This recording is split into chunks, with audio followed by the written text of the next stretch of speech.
Welcome everybody. I'm going to step in and try to do my best here as leader of the meeting today until we can get Simon online here. I'd like to welcome everybody to the Colorado State Agricultural Commission meeting on Thursday, May 15th, 2025.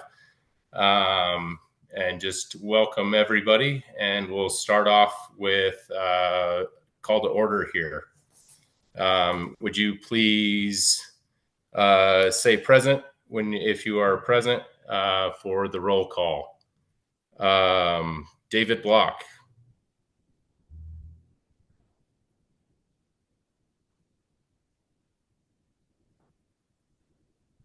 We see you there, David, but you might be behind the mute button.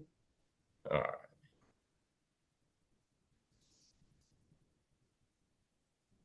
We'll move on. Catherine Bedell. Present. Colleen Pepler. Present. Harrison Top. Amanda Weaver. Present. Who else do we have here? Nick Trainer. And I think he's gone today. Elena Tricile. All right. Am I missing anybody there? Did we hear from David at all? Still stuck behind the mute, but we see him. Okay. And we know Simon's working to get online as well. All right. I guess we'll move on to approval of the meeting agenda today. Can I ask for a motion for the meeting agenda? Mr. Chairman, this is Colleen. I move that we approve today's meeting agenda. This is Catherine Bedell. I'll second that. Thank you. Colleen Pepler with a motion and Catherine Bedell with a second. All in favor? Aye. All right. Motion carries. All opposed, I guess. Sorry. Motion carries. I guess we'll move on now to the approval of the March meeting minutes. I guess everybody had a chance to review those minutes. Is there any comments or changes?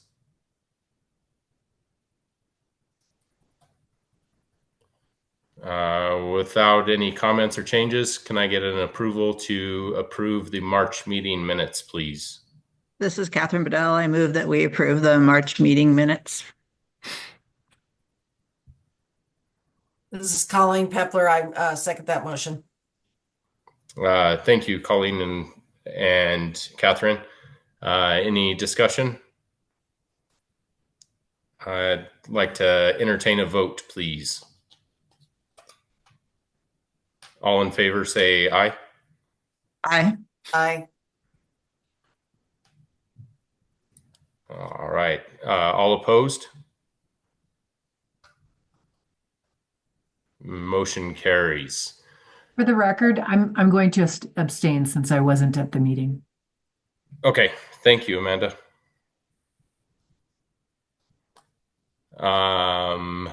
All right. Motion passed. We'll move on to public comment. If there's anybody in the queue that would like to comment, comments will be limited to 3 minutes. Amira, is there anybody in the public comment section today? I do not. I see a question that asks where they can get access to the agenda and the minutes. But I do not see anything specific for the board. I will answer that question for them and provide that link as well.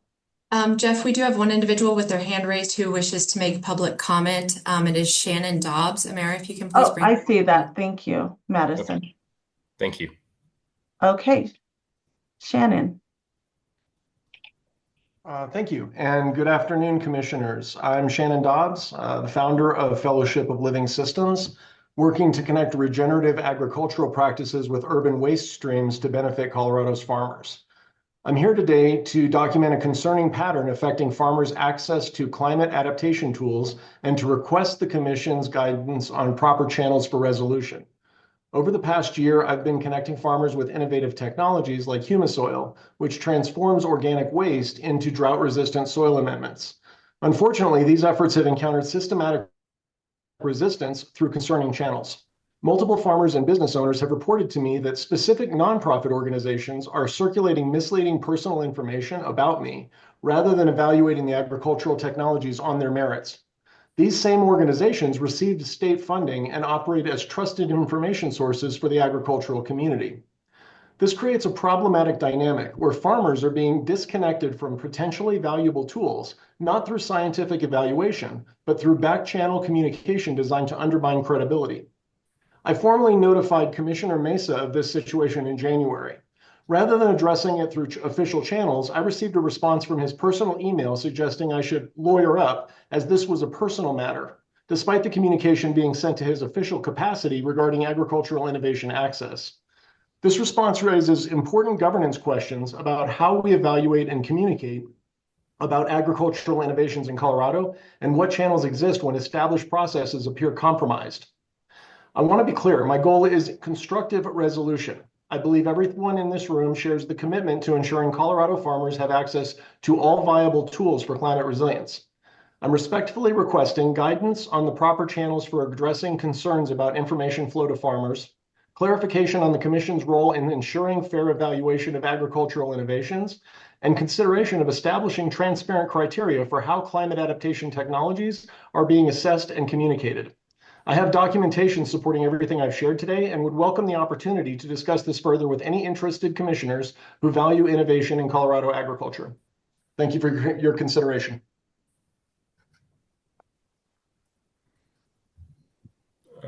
Yeah, thank you very much, Shannon. We will have somebody from the Ag Commission reach out and communicate. Thank you for your comment. Okay, thank you.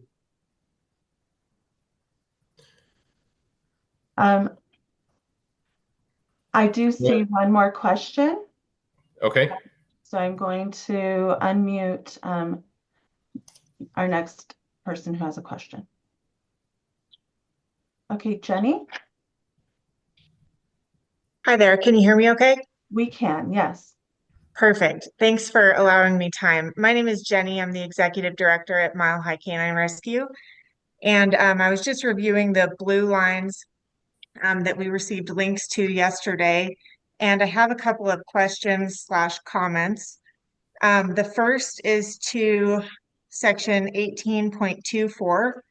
Prior to a dog and cat being placed in a foster provider, the animal must be in the rescue or shelter's possession for at least 14 days. I'm wondering if this applies to in-state surrenders as well. A lot of us rescues try really hard to take our dogs back once they're adopted if the dog needs to be returned, decreasing the burden on the local shelters.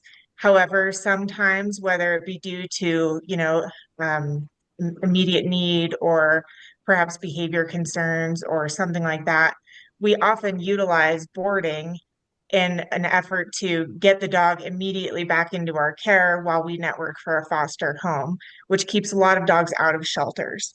So I'm curious if this section would also apply to in-state animals, because the way it's worded, it applies to every animal that a rescue were to be contacted about. My other question is about the log that we're required to keep under 18.4. I just want to point out the tediousness involved in that.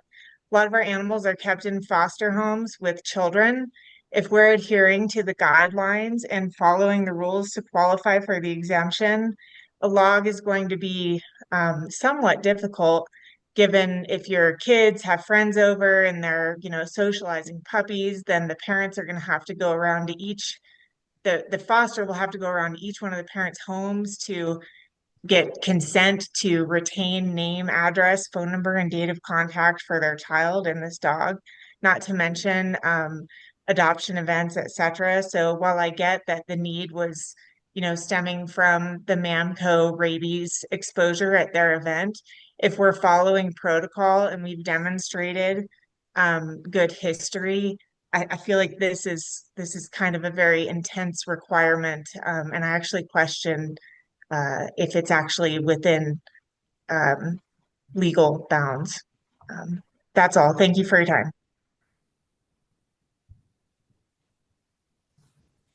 Yes, thank you, Jenny. We definitely really appreciate the comments, and we'll look into the logging and the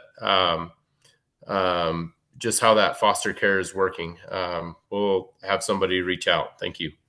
Yep, Jenny, we'll happily connect you with our PACFA team as well. Thank you for that.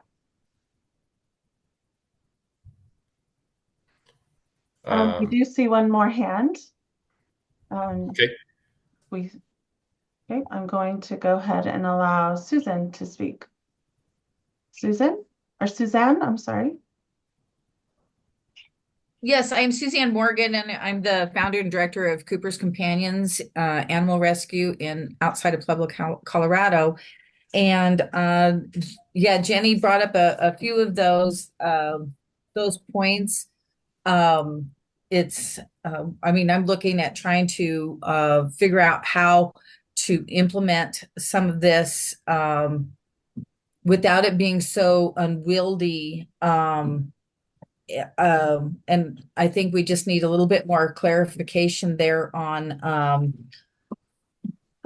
this 18.4.4 and what is it, and what does a log mean? And I know that sounds ridiculous, but I don't know what that means. I mean, we're having to take people's driver's license numbers? Is it just somebody's name? What is the depth and scope of all of that? One of the questions that we've been bouncing around with my board is, and then what are we doing with, I mean, we have personal information anyway from people who adopt from us, but people who are just like meeting us or meeting the dogs, it's what do we do with those people's information, and how long do we store that? And then are we going to have to like purchase software or secure software? Because I think we just have a lot of questions on the implementation of that. Thank you. Yes, thank you very much, Suzanne. Definitely something that we should be able to look into. So thank you very much for your comment. Are there any others out there, Amira? There are not. Thank you, Jeff. All right. If no other public comments, we'll move on to Commissioner Greenberg's update. Great. Thanks so much, Jeff. And good afternoon, everybody. It's great being with you all as always as we roll into mid-May. I first want to start out by giving a hearty congratulations to our three reappointed Ag Commission members. David Block, Nick Trainer, and Simon Martinez were all reappointed just a few weeks ago, along with our brand new appointee, Amanda Weaver. And I know some of you listened into the Senate Ag hearing, confirmation hearing. It was a fun time, which we don't always get to say in the legislature at the Capitol, but really a neat time just again to see the respect that the Senate Ag Committee has for the four nominees that were before them that day. So that was a unanimous approval in front of Senate Ag, and then on to unanimous approval in the full state Senate. So congratulations, you all. Before I give my update, I do want to hand it over to Amanda. Dr. Weaver is our newest member on the Ag Commission. I think some of you know her. For those of you who don't, Amanda has been a leader in agriculture along the Front Range and really statewide, both as a farmer, an educator, and a public servant. So without further ado, Amanda, I'll hand it over to you for a quick intro for the team. All right. Hi, everyone. First of all, thank you for allowing me the privilege to work with all of you. Some of you I have have worked with on other committees, and I'm just super excited to be a part of this. And I just again want to thank everyone. The process of going through the Senate confirmation was pretty exciting. So thank you, Commissioner Greenberg, for your help through that. And I just really look forward to joining this community and helping as I can. So thank you all very much. Just a little bit of background on me. For those of you who don't know, I have a 13-acre urban farm just west, about 8 miles west of downtown Denver. And I have a small goat dairy. I do rotational and regenerative grazing. And I also do a pretty swift business in chicken and turkey eggs at the moment. And then, of course, I do a lot of community education as well as education at the University of Colorado. So thank you again. Welcome, Amanda, and we look forward to seeing you in person in Rifle in July. So plenty has been going on since we saw each other last. In March, we were down in Toyac and Cortez, where Simon hosted us at the Farm and Ranch. We had a public forum up in Lewis, and Dolores Water Conservancy District hosted us at their offices for our meeting. That was a really great trip. We spent some more time in the Southwest. Just a few weeks ago, we were actually down in Durango with Congressman Hurd. We held a farmer and rancher roundtable with the congressman after some field visits, and a really, really positive time. And as always, want to thank our team, Bethany Howell, Evan Cavanis, and Emily Paul, who's our federal policy lead, who really set that up and not only hosted a great event, but established really good relationships with Congressman Hurd's office. The legislative session wrapped up last week. I'm going to give a brief overview. If we haven't yet, we will be sure and send out our budget and legislative summary so you can see kind of everything that we've been working on that's both come from the agency and impacts the agency as well as the larger ag landscape. I'm really just going to focus on what impacts CDA. And then, as always, any questions, please follow up either now or down the road.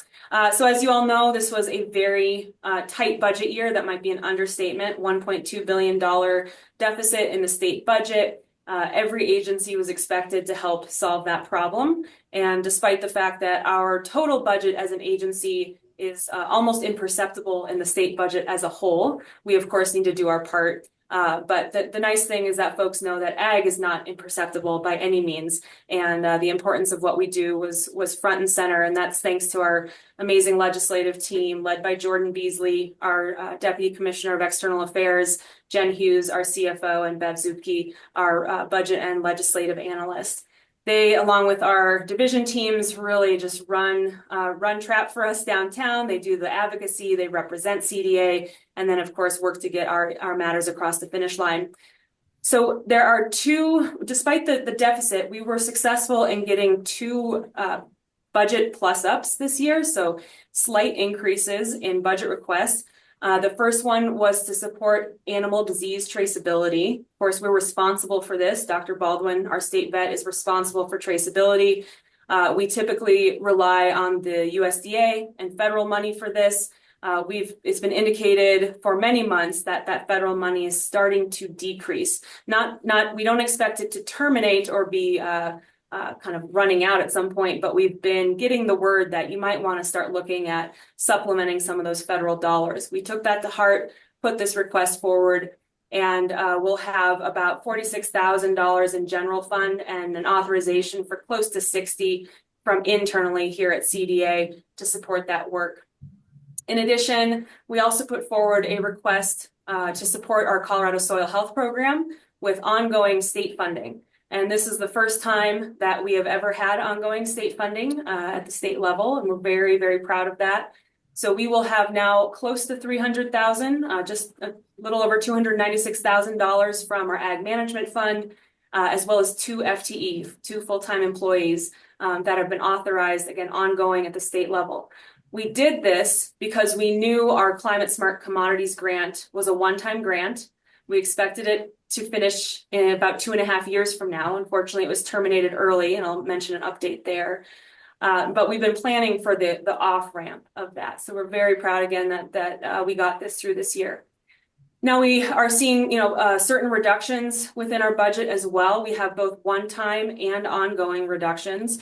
So for this year, this fiscal year, our one-time budget reductions, we're seeing an interest transfer from our plant health, pest control, and environmental protection cash fund of about $142,000 this year.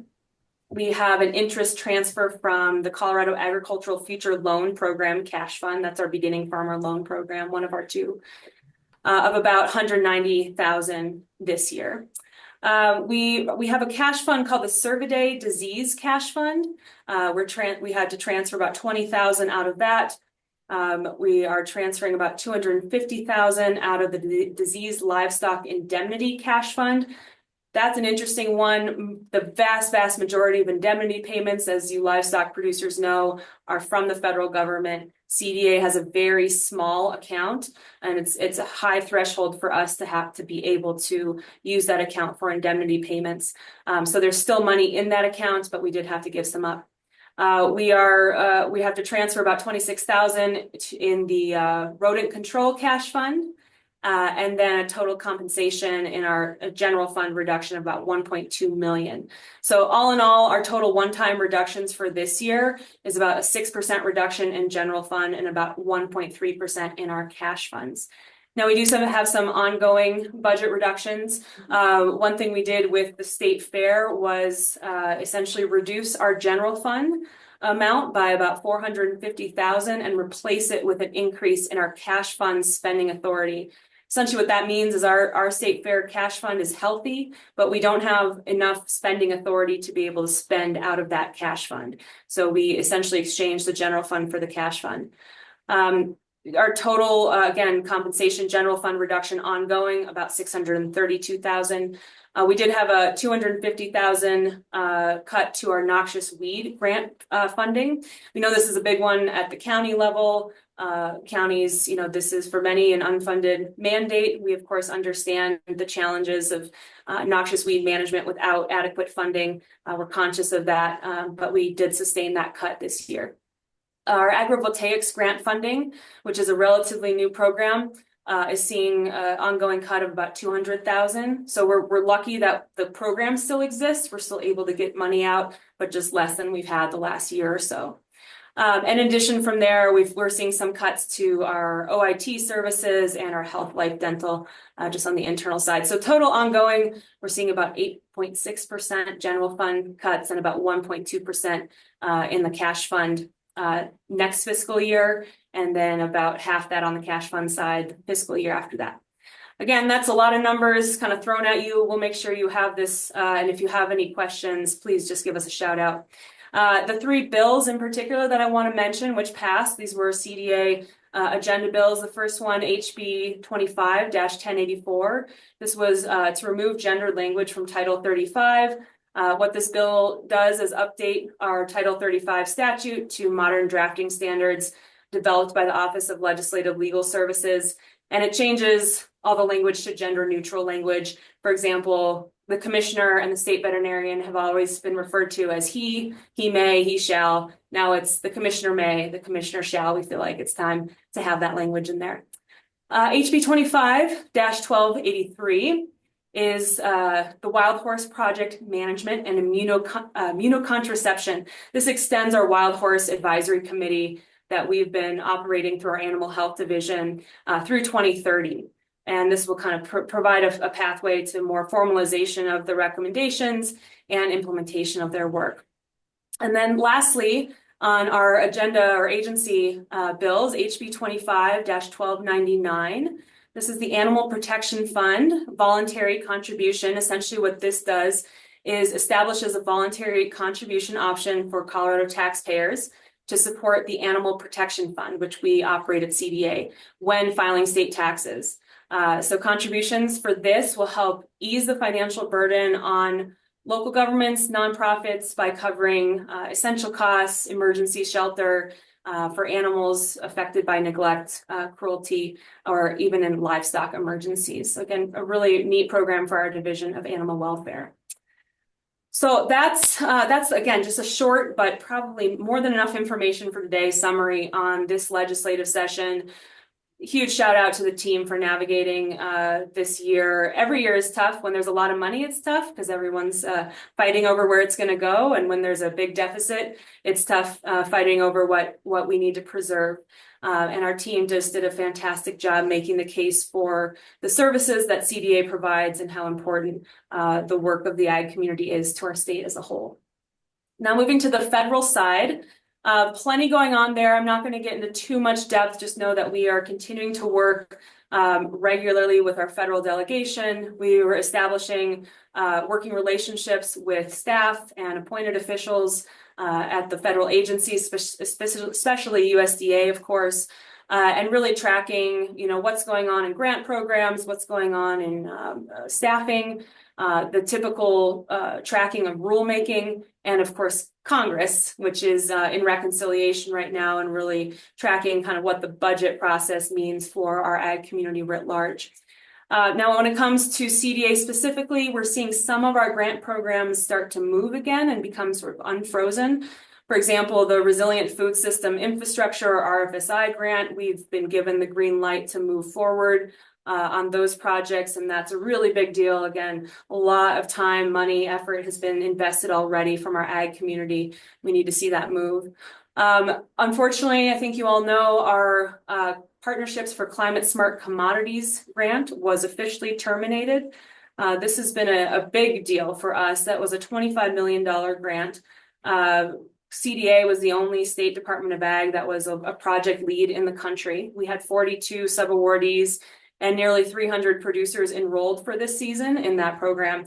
And essentially what that grant was for, it was expanding our soil health program across the state, advancing regional research on arid lands, sustainability in ag across 7 Western states, market expansion and market development for producers, technical assistance, peer-to-peer learning, and on-the-ground support, including equipment grants to our conservation districts, to producers, and many others. I know many of you on the commission have been involved in this, whether with the grant itself or our soil health program writ large. This has been this was a shock to us. I mean, this was farmer built and farmer led. The rationale for termination from the USDA was they created kind of new standards for the grant, one of which was 65% of funds needed to be direct payments to producers. They determined we didn't meet that threshold, and therefore that was grounds for termination of the grant. Now, we didn't take that at face value. We've had many conversations with senior level execs at USDA who have confirmed that letter that we got, unfortunately. And they have told us that we are welcome to apply to the new AMP, or Advancing Markets for Producers program, which we have yet to see details on. But from the original press release noticing termination, they've indicated that June 20th is the application date. So once we see what that program looks like, we will be reviewing to determine if it's right for us. But I think the bottom line for you all here, for the commission, is that the end of this grant is by no means the end of our Colorado Soil Health Program, nor our commitment to farmer-led stewardship, to market expansion, to all the work we've been doing under this umbrella. And I think you see that based on the budget item I mentioned, getting ongoing state level funding. So this remains a high level, one of our top priorities. This is a big bump in the road. I should mention it also impacts 8 staff positions with CDA. Now, again, this is the foresight of the team, knowing that one-time grant funding in any environment is not always built on solid bedrock. So in addition to the ongoing state funding for soil health, we are at the end of preparing for the Ag Stewardship Tax Credit launch, which has FTE that start the new fiscal year, July 1. The 2 FTE for the soil health program I mentioned, that's 4 right there. And we have some other programs and vacancies that support this work that might also be a good option for the folks who no longer have that federal funding for their positions. So I just want to make sure that you all know that our team is number one, that we have been doing everything we can to take care of our staff who have just done incredible work building this program. And we're doing the best we can to make sure that they're well taken care of throughout all this. So I might pause there. I have a few more updates, but I want to pause and see if there's any questions on the state legislature, on the federal side, or on our Climate Smart Commodities grant.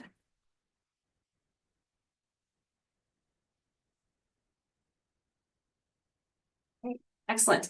I will continue. So coming back here to home to CDA, you've all received the press releases that come out. Hopefully you've seen the social media on our grant programs. Our teams have just been cranking away on opportunities coming out of CDA. I won't go into depth on all of them, but we've got the final grantees for our Climate Smart Markets expansion program, a brand new program we launched this year. The climate resilience grants are open to support producers who have faced or may face extreme weather due to climate change. We've got our agrivoltaic research and our Acre 3 renewable energy and energy efficiency grants open. I mentioned Ag Stewardship Tax Credit. That's on the agenda today to finalize the rules so we can be ready for next tax year. We've got our Equine Welfare Assistant Grant program open this year. I think it closes tomorrow, I believe. We were seeking interns still for our Ag Workforce Development Program, continued great interest there. And then we're also this year, we have a new line in the Colorado Water Conservation Board's project bill. So I think you all know we've really emphasized strengthening our ties with DNR, Department of Natural Resources, and CWCB.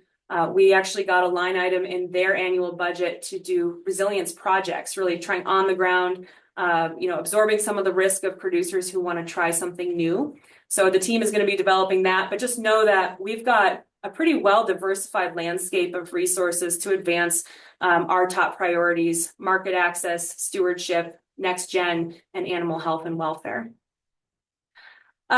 So moving on, last few updates on the cattle side. My foreign animal disease update for today. It's not high path, although you never know. I might get a call in 5 minutes from Dr. Baldwin. It's primarily New World screwworm. Many of you in the cattle business probably saw that last week USDA shut the border again for live cattle imports, as well as horses and bison out of Mexico due to the continued northerly spread of New World screwworm. We're monitoring that closely. Dr. Baldwin and her team are very much part of that response to the extent we can be. We know, Colorado is a major importer, especially on our feeder cattle side from Mexico, but we're anticipating a process not unlike what we saw a few months ago when the border was closed for the same reason. So we're monitoring that. Call us if you have any questions. In March, I briefed you all that our brands division is needing to raise fees due to a number of factors. One, we haven't raised fees in 10 years. Two, our cost of doing business has gone up just like everyone. And three, if we don't do something this year, we're going to be running out of money very quickly and not able to provide the services that our livestock community depends on. Our brand commissioner, Todd Ingley, has done just a fantastic job leading this effort and working with our brand board. We do have various public meetings coming up. The brand board runs all of this, so this work will not come through you all as the Ag Commission. So all of the fee increases will happen over there, but just know that our team has also done an incredible amount of work looking in-house at how can we build more efficiencies and cost savings in our own business. We will not ask our fee payers to pay more and raise fees if we haven't also looked at how can we tighten up our shop. Now, some of this is just out of our control based on sort of, the cost of people, which are again, our number one on our team, cost of doing business, vehicles, gas, all the rest that you all deal with. Just know that that process is happening. If you need or want to be involved, happy to connect you to Todd, to the brand board, and to the timeline over there. In particular, I want to give a shout out to Hollis, our Deputy Commissioner of Operations. There is so much of this work that gets operationalized because Hollis has a hand in it. So just know that our team, again, with our incredible leadership, is able to navigate this because we got folks like Hollis really thinking about the big picture. Last kind of cattle update, range riding. As you all know, we've been working closely with Colorado Parks and Wildlife on our sort of statewide non-lethal program to help mitigate conflict between our livestock industry and wolves through wolf reintroduction. We staffed up immediately last year. We've got an incredible team under Dr. Baldwin and Wayne East. Dustin Shiflett is our program manager, and Shelby Nyberger up in the Northwest and Jesse Lassiter in the Southwest are our on-the-ground team. And they have been out in the field, hanging fladgery, working with livestock producers. Just a couple weeks ago, we held the first 4-day range rider training, not just for state staff, but for the 12 contracted range riders Parks and Wildlife has hired to be deployed, especially during range season, though we've been out during calving and lambing as well. I know, Catherine, that you were there at the training. Was wondering if you had any thoughts, reflections on kind of what happened and what's happening with the partnership. Sure. It was really a great training. Dustin did a great job putting it together. We spent the first 2 days in the classroom, sort of learning how to read depredation sites and figure out if it was in fact a wolf or something else, or whether it was a scavenge or an actual kill. Working Circle came and spoke with us about stockmanship and how important it is to handle your cattle properly to keep them calm as you're handling them, because that reflects on how they act under attack by a predator as well. We also had a panel of range riders come in from other states and sort of give a real overview about how they've been handling range riding over the past, some of them for more than 10 years. So, getting some actual experience from people that have been doing it was great. Then we spent 2 days in the field. And the 2 days in the field, we had some people from a group called Cyber Tracker, and they were training us to read sign and look at tracks and figure out what was going on for what we were seeing on the ground, which will be really valuable for the range riders to be able to look at a site and figure out what's going on, whether we have wolves, whether they're interested in the livestock or just passing through. So, and the panelists and the tracking group both commented that they've never seen a state take this so seriously with trying to mitigate the problems that that livestock producers may have from wildlife. So the effort that went in from the CPW and from the Department of Ag was sort of unheard of before this event. And so I just am really proud of the departments, both of them, for putting this together and from taking the producer's perspective really seriously and really trying to help. So I met most of the range riders that have been hired by CPW. I met all the people that are working in CPW to assist those range riders, and was just super impressed with everybody that had been hired, and I'm really looking forward to working with them. I got a grant for Fitch Ranch and myself to hire our own range rider through the Regional Conservation Partnership Program. And so they invited me along on the training so I could train our range rider. So it was really great. I'm really looking forward to working with all the range riders in our area. And everyone hopes that the program goes on and we sort of hone in a little bit more on what might be more helpful to train these range riders. So it was great. And I really appreciate the opportunity to attend. Well, Catherine, thank you for that. And thank you for attending and being part of it. Obviously, we know we're learning over time, building over time, but we really did accelerate for this season. And I'm glad that felt palpable while you were there. Last few updates for me. I know we're over time, but I like to deluge you guys with what's going on at the department. Also, Jordan's out today, so I did his ledge update for him, so we can strike that off the agenda. 150-250. In March, I mentioned this. Again, that's short for the 150th celebration of statehood, 250th of the United States of America, taking place in 2026. CDA, we are building a whole campaign around this. Probably at our July meeting, I'll be able to unveil that campaign as a whole. I'm very excited about it. In addition, some of the efforts we have underway, I think I've mentioned to you, our partnership with History Colorado. We are working on a coffee table book elevating histories and stories from Colorado agriculture. Part of that book is an oral history project that History Colorado's leading, where they are doing oral history interviews with producers, some of whom are on this call. And in fact, Ag Commission members, we have you all teed up to be part of the interviews at our rifle meeting. So we're working to figure out how we can schedule you, but since we'll have most, if not all of you together in one place, we'd really like to make that happen. Those oral histories will live on in perpetuity in History Colorado's digital archives and be available to anyone and everyone. We will also be linking back to those oral histories in our coffee table book with QR codes so that if folks are reading about a chapter, you know, and turns out there's one of you who was interviewed, they can scan that QR code, go listen to your full oral history, and then probably connect to other events happening around the state. We're also working with local artists on public art opportunities. I'll have more probably this summer for you. We are going to be having outreach events around the state, elevating the work our ag community does every day and connecting people to agriculture. And then, of course, our state fair next year is going to be a big party. So definitely block off the last 11 days of August 2026, as well as 2025, or at least a portion thereof. And then lastly, speaking of upcoming events, we are full throttle on State Fair this year. The team's doing amazing. Our new, relatively new, not so new anymore, General Manager Andrea Wiesenmeyer has just really hit the ground running. Couldn't be happier to have her at the helm of the State Fair and her fantastic team. They're just doing such a great job. Really exciting acts, great events. And again, you are all invited to join us and hope you will.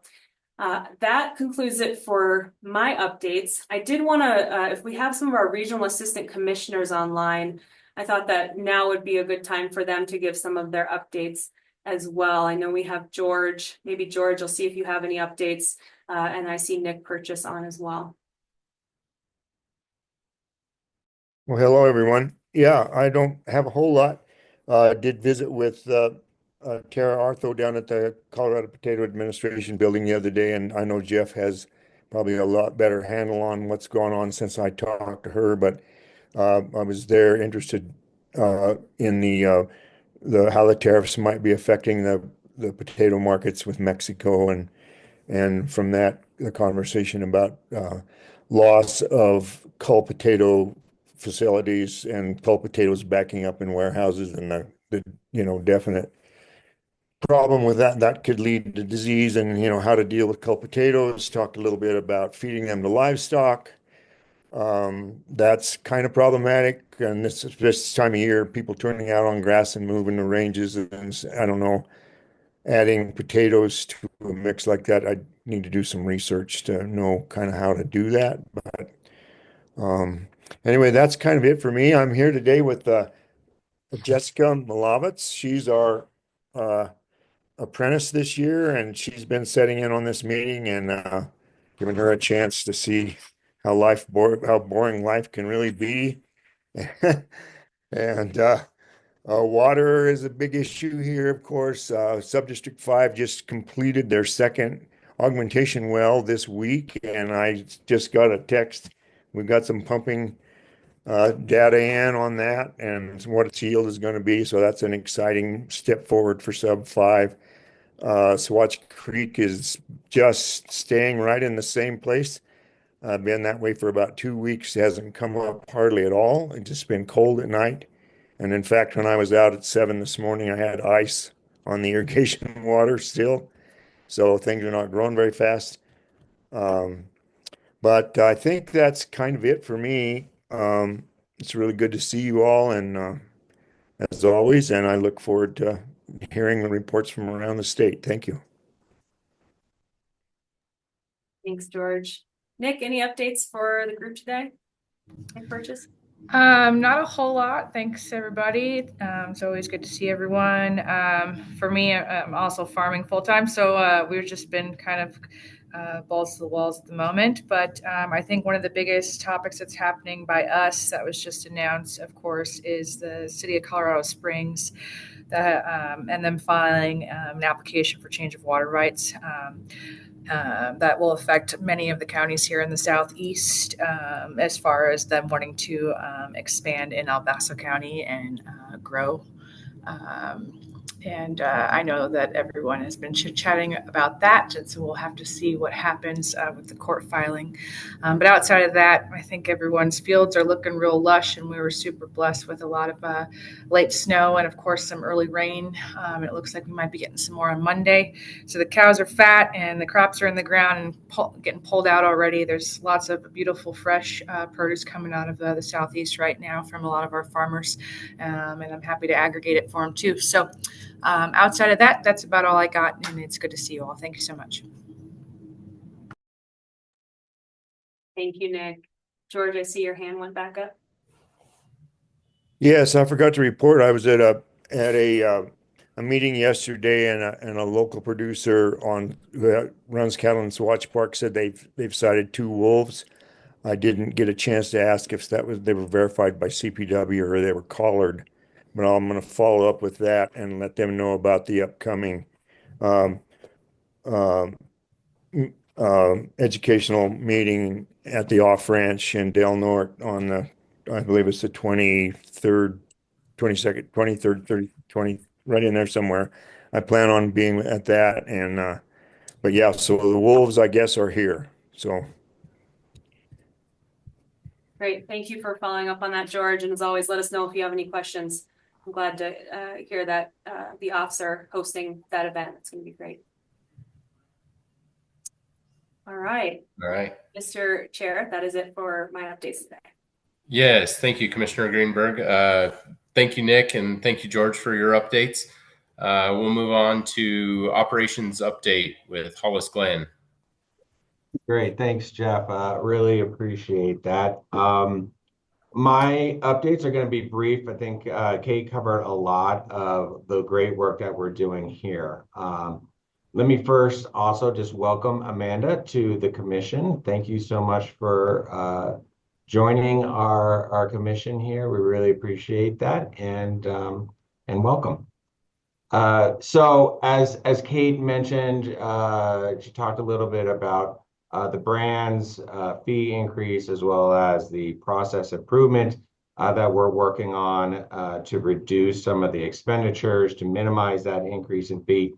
Todd Ingley, Commissioner Ingley, will be here later and give a little bit more in-depth presentation on that work. And so I encourage discussion and dialogue and any questions you might have for Todd. Likewise, we talked about the Client Stewardship Tax Credit. Kristen Boyson will be with us to talk about and give a preview of the rule on the Ag Stewardship Tax Credit and how that program is going to work. And then finally, another big achievement that we have realized over the last couple of months here will be Amanda Laban coming in, providing an update on the Climate Smart Marketing Grants.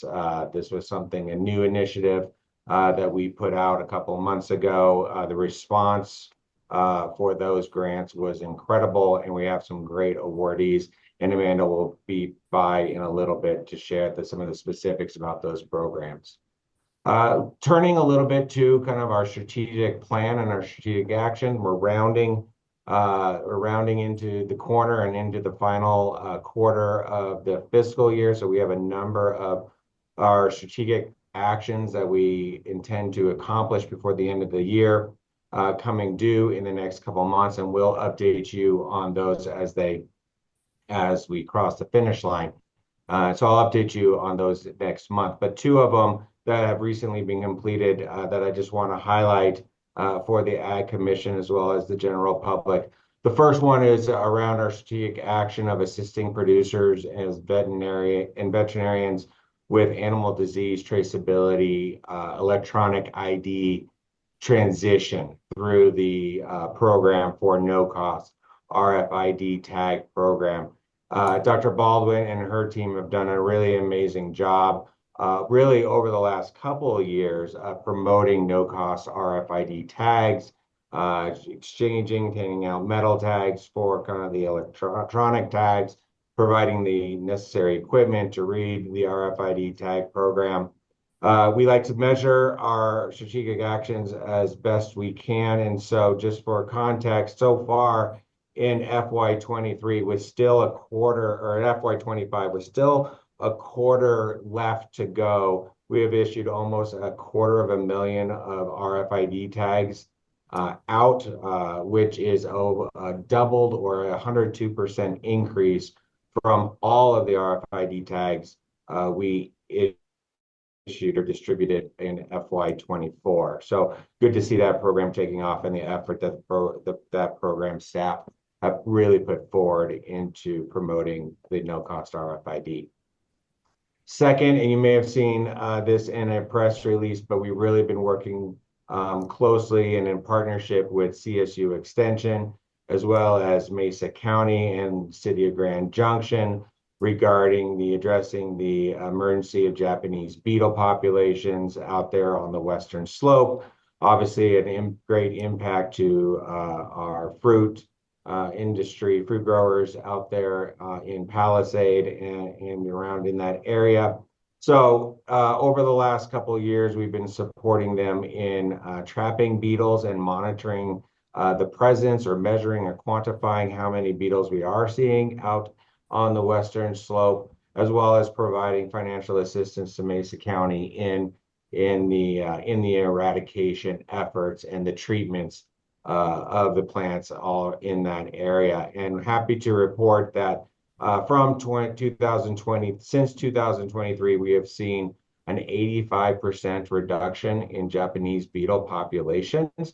And so we attribute this to the treatments that Mesa County and Grand Junction have been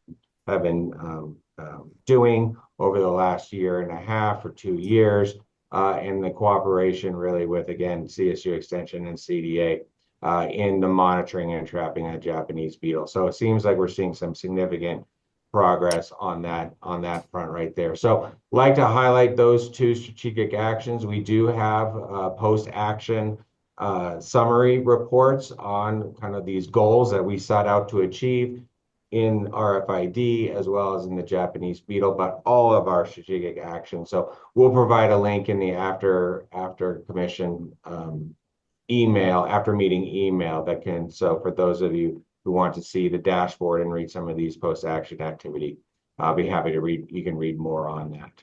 What we have also been really busy with working on our wildly important goals for next fiscal year. They are a lot of them. There are going to be 5 wildly important goals. 3 of them are continuation because they're multi-year goals.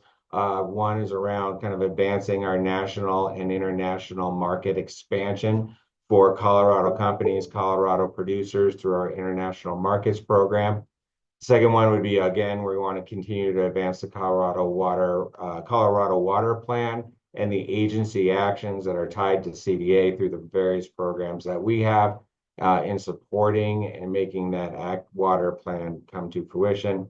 We want to, again, continue to increase our next gen of ag leaders, which seems to be a perennial, wildly important goal for a number of years.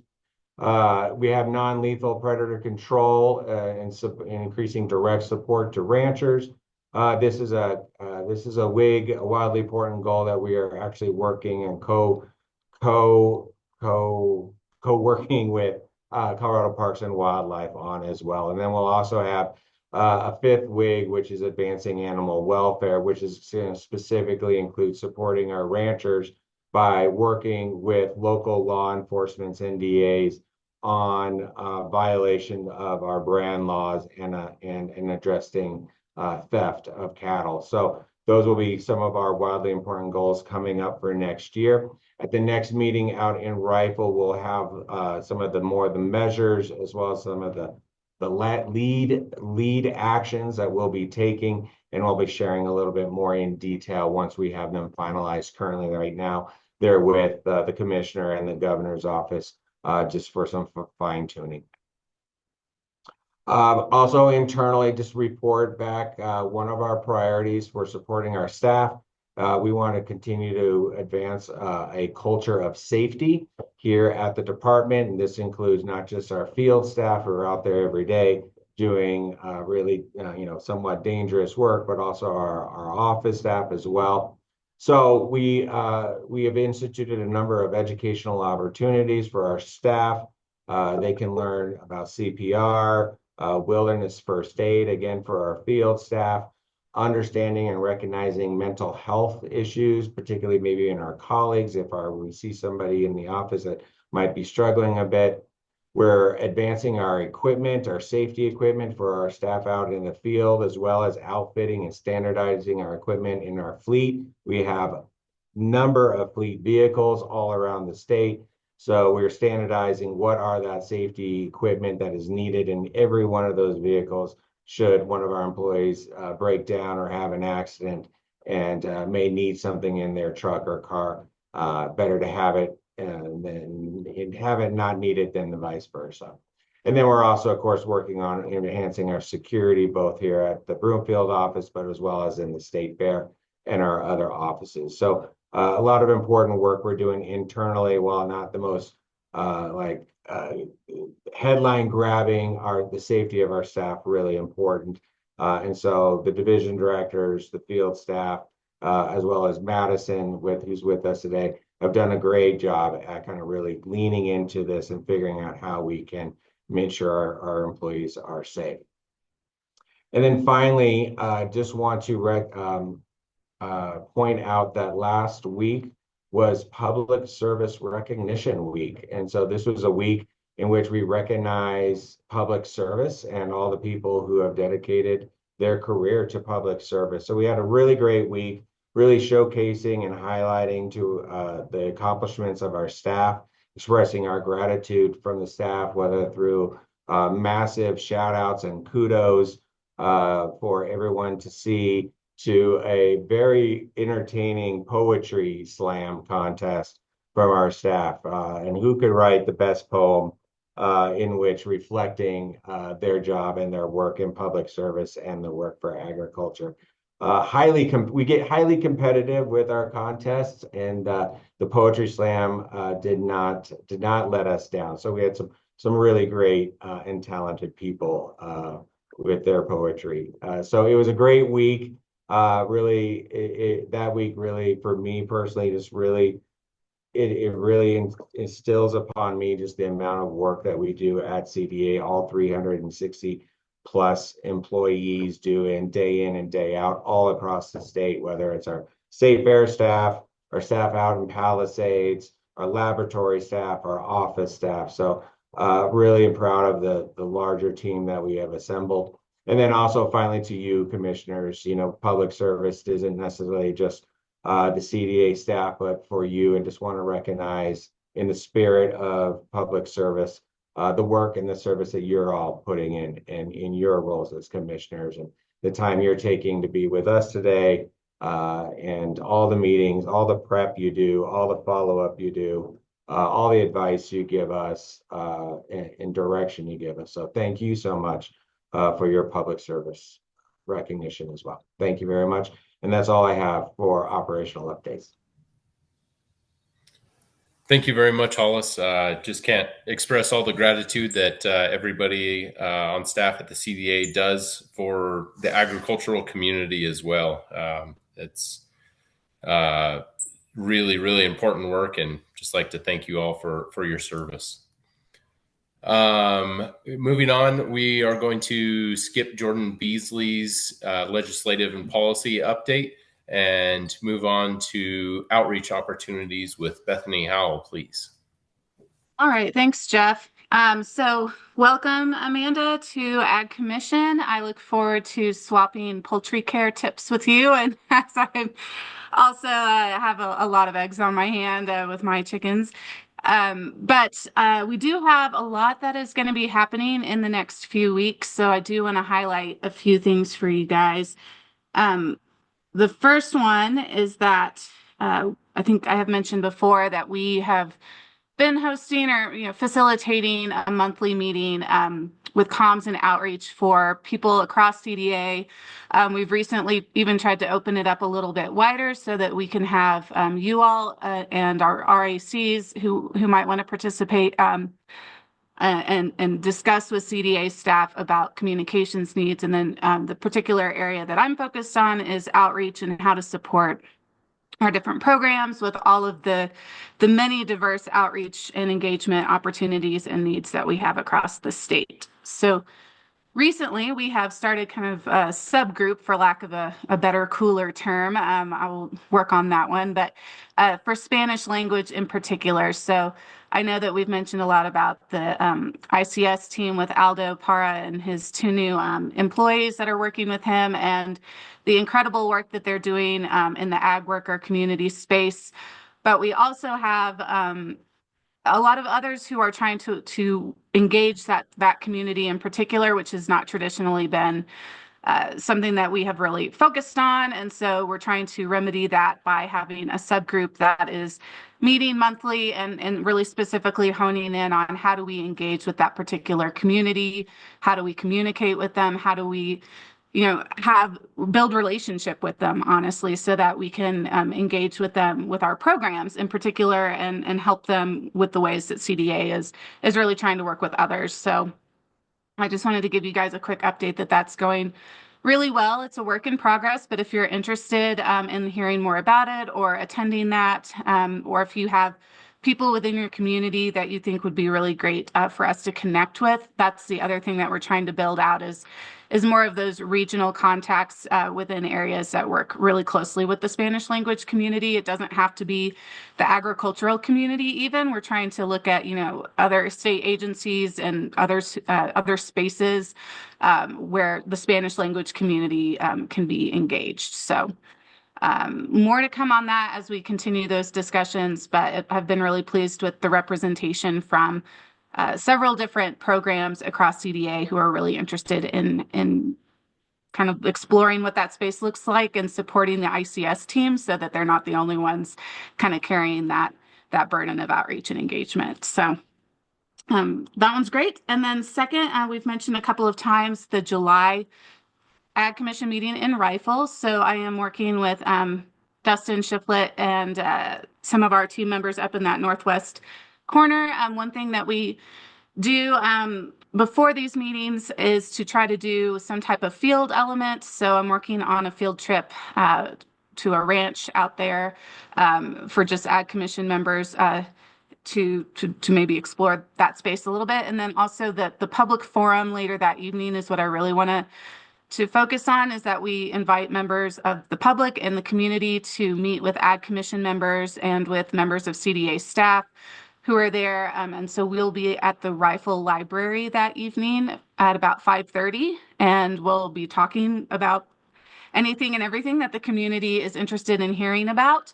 And then we go into the Ag Commission meeting the next day. So it's a really fun opportunity where you can get engaged on multiple levels.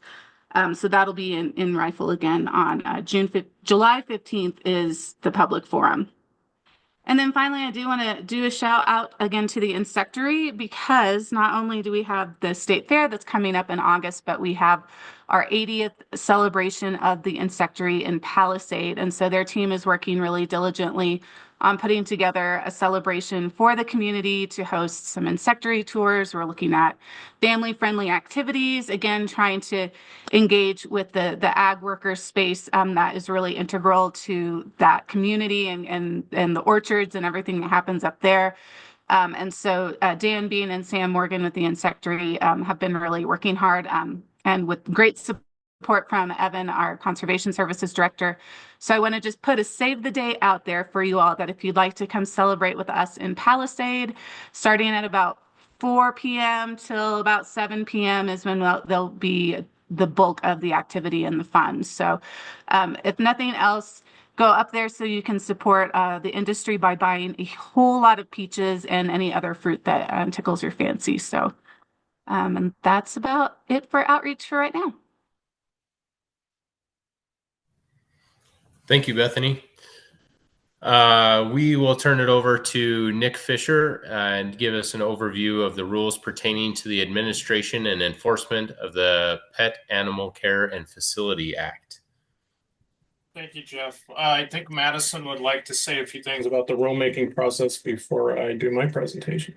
Nick, thank you very much. Thank you, everyone here today. A quick overview of the process that we've gone through so far to date is we had our hearing for the rules pertaining to the administration and enforcement of the Pet Animal Care and Facilities Act.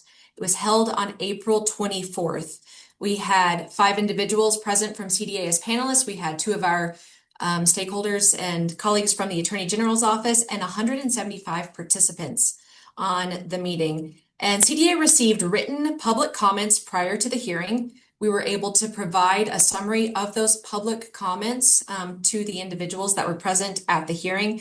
We also heard from 53 individuals who made public comment during the hearing. That public comment period closed the close of business on April 24th. And so following that, we were able to take all of the comments that we received via email and during the hearing and provide those to our colleagues at PACFA. And they went through, and following the hearing, they reviewed all of those comments and revised the rules from the red line. And what was provided to you in the packet is the updated blue line version. And so that is what Nick Fisher will now present as the updated rule changes for your approval. Thank you, Nick. Thanks, Madison. Good afternoon, Commission members. For those of you I haven't met, my name is Nick Fisher, and I serve as the Section Chief of the Pet Animal Care and Facilities Act PACFA program.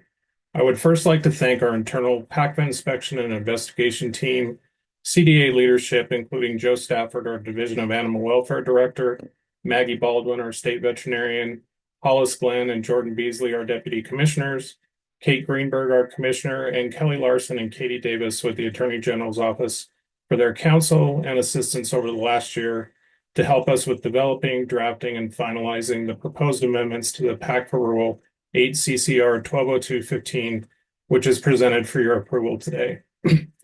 Additionally, I would like to provide you some context about our stakeholder engagement process for these rule changes and additions. Before the formal public hearing was held in April, we engaged in an extensive stakeholder feedback process that began in October of 2024. We held a 3-hour stakeholder meeting in October that was attended by more than 150 people to get initial feedback on our proposed rule draft. We also asked for and received stakeholder feedback on the proposed rule draft at 2 PACFA Advisory Committee meetings in November 2024 and in January 2025, which were attended by both committee members and more than 100 to 150 stakeholders at each meeting. We also asked for and received more than 200 written comments from stakeholders throughout the process between October 2024 and up through the public hearing in April. To give you some additional context, PACFA licenses approximately 2,300 facilities annually, and those licensees conduct more than 3,000 licensed business activities. Stakeholder and advisory committee meetings were attended by and comments were received from approximately 10% of our licensed community and animal welfare advocacy organizations. This proposed rulemaking improves the safety and welfare of pet animals in Colorado. These rules affect the changes from Senate Bill 2445 and clarify the grounds for an exemption to the sterilization requirements in 3580-106.4 of the Colorado Revised Statutes, thereby reducing the number of pet animals that are not sterilized for reasons unrelated to the health of the animal. This proposed rulemaking also requires all dogs, cats, and ferrets imported into Colorado to have certain vaccines. It creates an exemption for the rabies vaccine that is available for those licensees that qualify. The new rules establish the requirements for such an exemption and ensure that only those licensees that are compliant and qualified are exempt, thereby reducing the risk of disease transmission and outbreak in the state, which safeguards not only pet animals, but caretakers as well. In addition, these proposed rules clarify definitions, reduce threshold numbers for licensure, and update enclosure, cleaning and sanitation, and commingling requirements, and update record-keeping requirements.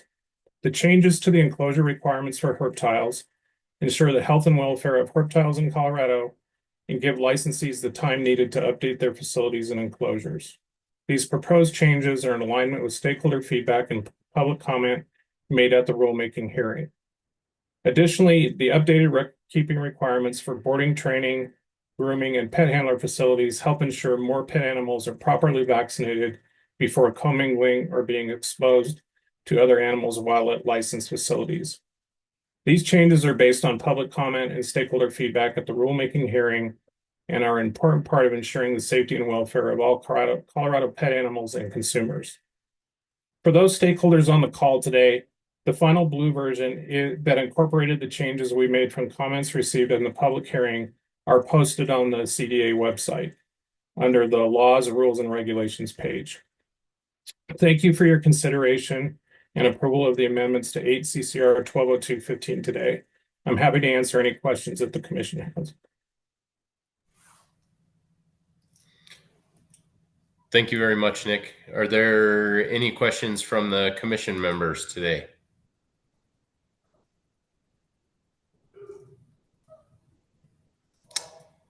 With no comments from commission members, may I entertain a motion?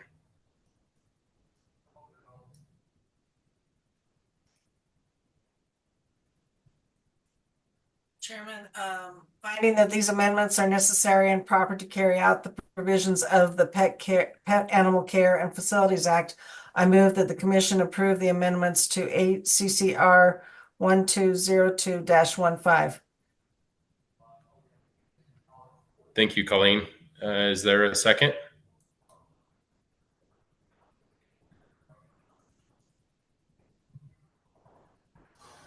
This is Catherine. I'll second. Thank you, Catherine. With a motion and a second, can I entertain a vote, please? All in favor, raise your hand or designate aye. Aye. Aye. Aye. All opposed? With none opposed, the motion passes. Thank you very much, and thank you, Nick. Thank you, commission member.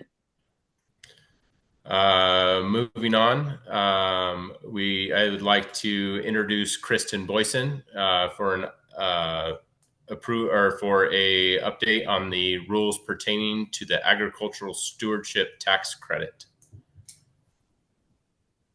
Good afternoon, everyone. Thank you so much for having me, and I'll pass the mic over to Madison to talk about our rulemaking process to date. Okay, for the rulemaking process to date, thank you, Kristen.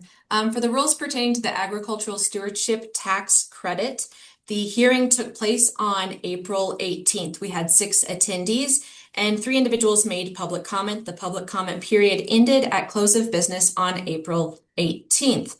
Following the hearing, the staff reviewed all comments, written and oral, that were made, and edits to the document have been provided in the Ag Commissioner's packet based on the feedback from our stakeholders. Now, Kristen Boyson and her colleagues will present the updated rule changes for your approval. Thank you, Kristen.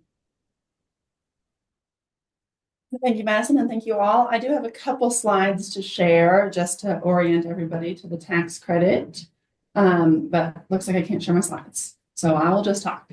So I was here in March to talk about the agricultural stewardship tax credit. And like Madison said, we held our rulemaking hearing. I'm sorry to interrupt you. I just allowed you to share. My apologies. You should be good now. Great. Look at that fast tech help. Thank you, Amara. Can you see those slides okay? Yes. Great. Thanks so much. As a reminder, this tax credit is a new program and was passed last year by the legislation in House Bill 241249.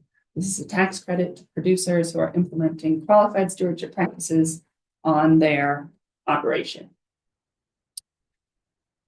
This tax credit is the first of its kind. It's based on practices implemented, not necessarily the cost of those practices. It's a refundable state income tax, and it's funded for 5 years, starting next year, 2026. Like Madison mentioned, we are making our way through the rulemaking process. Like I said, in March, I presented the draft rules to you all. The public hearing was in April, and today it's the 15th and not the 14th. We are presenting to you all with our final rules. The comments we heard, both written and verbal, at the public hearing were around the use of non-coded seeds, specifically around neonicotinoid seeds. The commenter cited the negative impacts of neonicotinoids on birds and bees, on soil health, as well as the contamination of soil, groundwater, and air. Based on feedback from the public hearing, we at CDA reviewed up-to-date science. We talked to our internal experts in the division, and with help from our attorney generals, we added a new qualified stewardship practice. This is section, it's in the rules. I think it's like down in the page 103 of your pamphlet of your packet. It's section 7.3.2.2, if you want to reference it. And the added language is the description of a qualified stewardship practice, the use of seeds without neonicotinoid coatings. This management practice is the planting of soybean, corn, or wheat seeds that are not coated with neonicotinoid pesticides. Seeds pre-treated with the substance may cause potential risks to beneficial insects, birds, and mammals, and may affect soil microbial life. This practice includes purchasing and planting of non-neonicotinoid coated soybean, corn, or wheat seeds. The producer must plant 100% non-treated seeds on the qualifying acreage and cannot preemptively spray or otherwise apply insecticides to the crop prior to emergence. That is an annual practice in our rules and is a Category 3 practice. That's my update, and I'm here for any questions.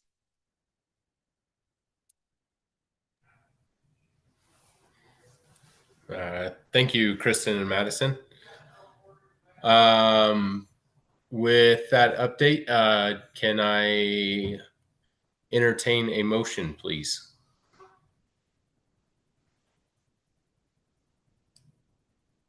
This is Catherine. Finding that these rules are necessary and proper to carry out the provisions of the Agricultural Stewardship Tax Credit, I move that the Commission approve these rules. Thank you, Catherine. May I get a second, please? I'll second. Thank you, Amanda. Any comments? With no comments, can I entertain a vote, please? All in favor? Aye. Aye. Aye. Opposed? Oop. Is that a opposed, Simon, or a late approve? A late approved. Thank you, Simon. Motion carries. Thank you, everybody. With that approved, we'll move on to Dr. Courtney Deal with the Bureau of Animal Protection agent confirmations.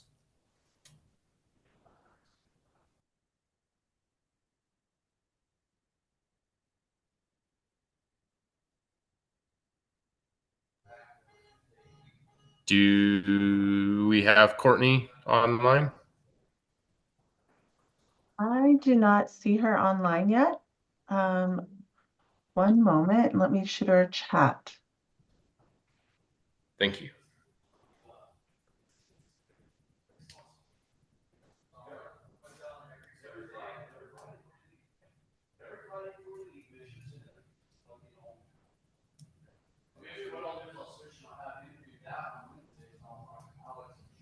And I wonder, Jeff, if we still have Kristen on, we Sure. could jump to the next item and come back when Courtney is able to join us. Okay, we can do that. Let's jump back to Kristen Boyson with the Acre 3 grants. Thank you very much. You all know me. I was just here. Kristen Boyson. I'm the Managing Director of CDA's Agricultural Drought and Climate Resilience Office. And in a different part of my job, I oversee our energy program. Per statute, this Ag Commission has to approve the grants that we give out in the Agricultural and Drought Resilience Office. And I would like to ask for your approval of 4 Acre 3 grants. Kate and Hollis mentioned at the top of this call in their introductions that our Acre 3 grant process is currently open. We're currently accepting applications, but these 4 projects are outside of that open call for applications. These projects are specifically a partnership with USDA's Rural Energy for America program. USDA, this Rural Energy for America program has been going on for nearly 2 decades, and with the Inflation Reduction Act, they were able to increase their funding contribution to each of their projects. However, with federal decisions this winter, kind of mid-cycle for the federal program, they changed the amount they were going to pay for some of these projects. So it went from a 50% federal contribution to a 25% federal contribution. And some Colorado farmers and ranchers were kind of left thinking, oh, I was going to get 50% of this project covered from a grant, when in fact they're only going to get 25% covered. So we worked with our partners at USDA and identified these 4 projects that meet Acre 3 eligibility criteria and are great energy efficiency and renewable energy projects. And we would like to use Acre 3 funding to cover the additional 25% and making these producers whole. It's in your board packet, the 4 projects that we are proposing. They are from across the state, and they are a mix of irrigation energy efficiency improvements, solar wells, solar projects for on-farm energy use, both kind of on orchards and on crop fields. So I'm happy to talk more about these projects specifically, but know that they have gone through eligibility criteria both on the federal side and at our state level. So please let me know if you have any questions. And I'm asking for approval of these grant awards.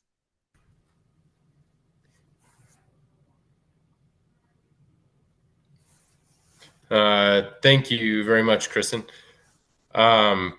Madison, you might be able to help me out with this one. Does each individual need a vote, or do we lump them all together and ask for a vote of all 4 together?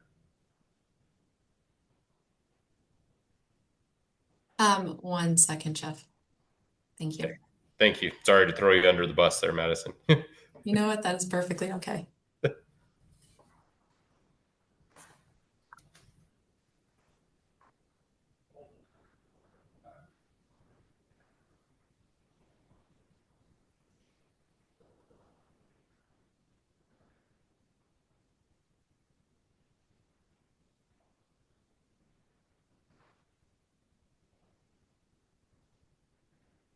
All right, Jeff, we can do these all 4 together. One motion is appropriate. Okay. All right. Thank you, Madison. May I get a motion to approve the Acre 3 grants from the Agricultural Commission, please? This is Catherine. I move that we approve the 4 grants for the Acre 3 program. Thank you, Catherine. May I get a second, please? This is Colleen. I'll second. Thank you, Colleen. Any comments? With no comments, may I entertain a vote, please? All in favor, say aye, or signify with a hand. Aye. All opposed? And motion carries. Thank you very much, Kristen. We are just about on schedule here. I think we'll take about a 5-minute break and come back at 2:07. Sorry to interrupt Sorry, you. Mira. Dr. Courtney is on. If we want to go ahead and go back to those the agent confirmations before break. Yes. Thank you very much. We'll go back to that. Sorry. Yes, Dr. Courtney Deal, if you would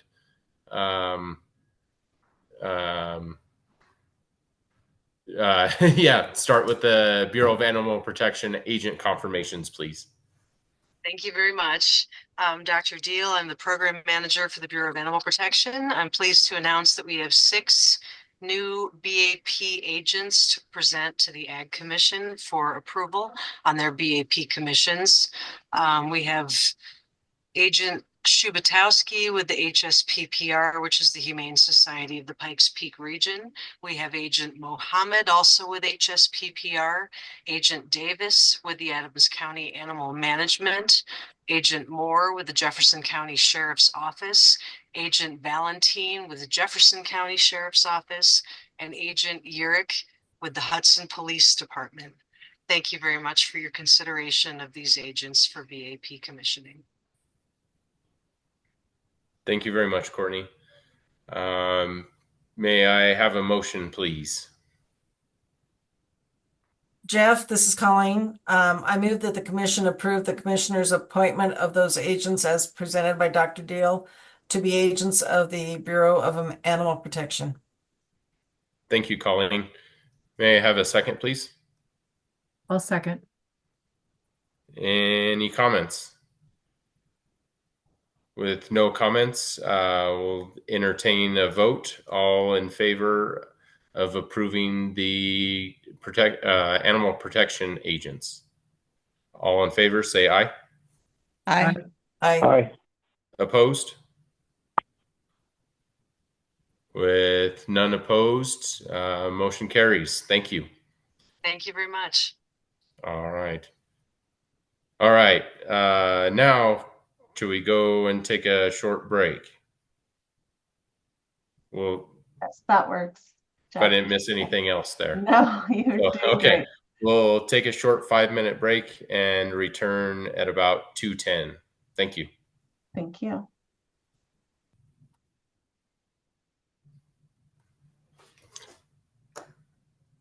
All right.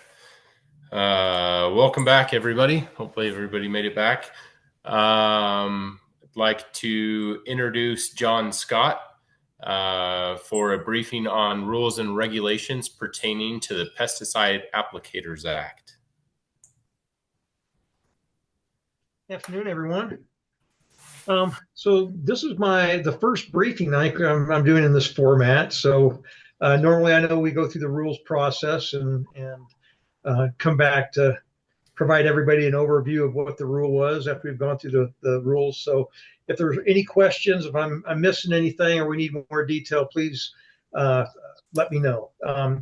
So the rules that we have proposed for the Pesticide Applicators Act, we have actually already met with the Pesticide Advisory Committee, and we've sent this the proposed rule out to our stakeholders, applicators, and pesticide sensitive registry and other interested stakeholders.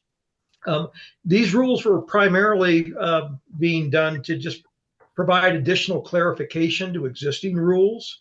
We do have one new provision that we are introducing, though, in parts 2.14 in part 2 of the rule, which 2.14 and 2.28, these are the provisions that require our commercial, limited commercial, and public applicators that are making aerial applications. This rule has been a requirement that they provide their Part 137 from FAA, the certification that allows them to dispense economic poisons for aerial applications. One of the things that we've seen really in the last several years are that we're seeing more and more applicators use drones to perform pesticide applications. The FAA does require that if someone's making using a drone commercially, they must also hold a Part 107 certificate.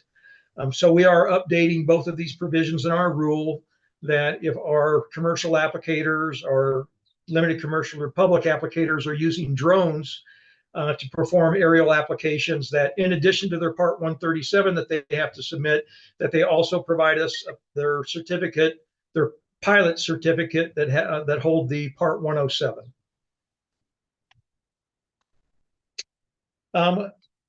We'll be, as most of you know, we did a update to our certification and training plan over the last several years.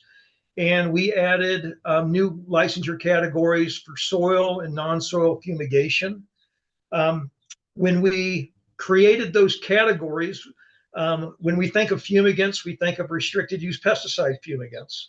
After the categories went into place, it was brought to our attention, granted, there are some general use pesticides that their chemical properties meet the definition of a fumigant.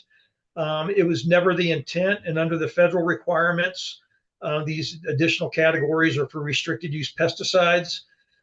So we wanted to go ahead and meet the federal provisions by adding clarification in the rule that our soil and non-soil fumigant categories and our structural fumigation category require licensure if a restricted use pesticide was being used. So Vapona strips and those types of products that have fumigant properties can be used, if it's a general use pesticide, can be used under the primary pest management category and will not require that they hold these additional rider categories that were created in federal law that we had to adopt this last year.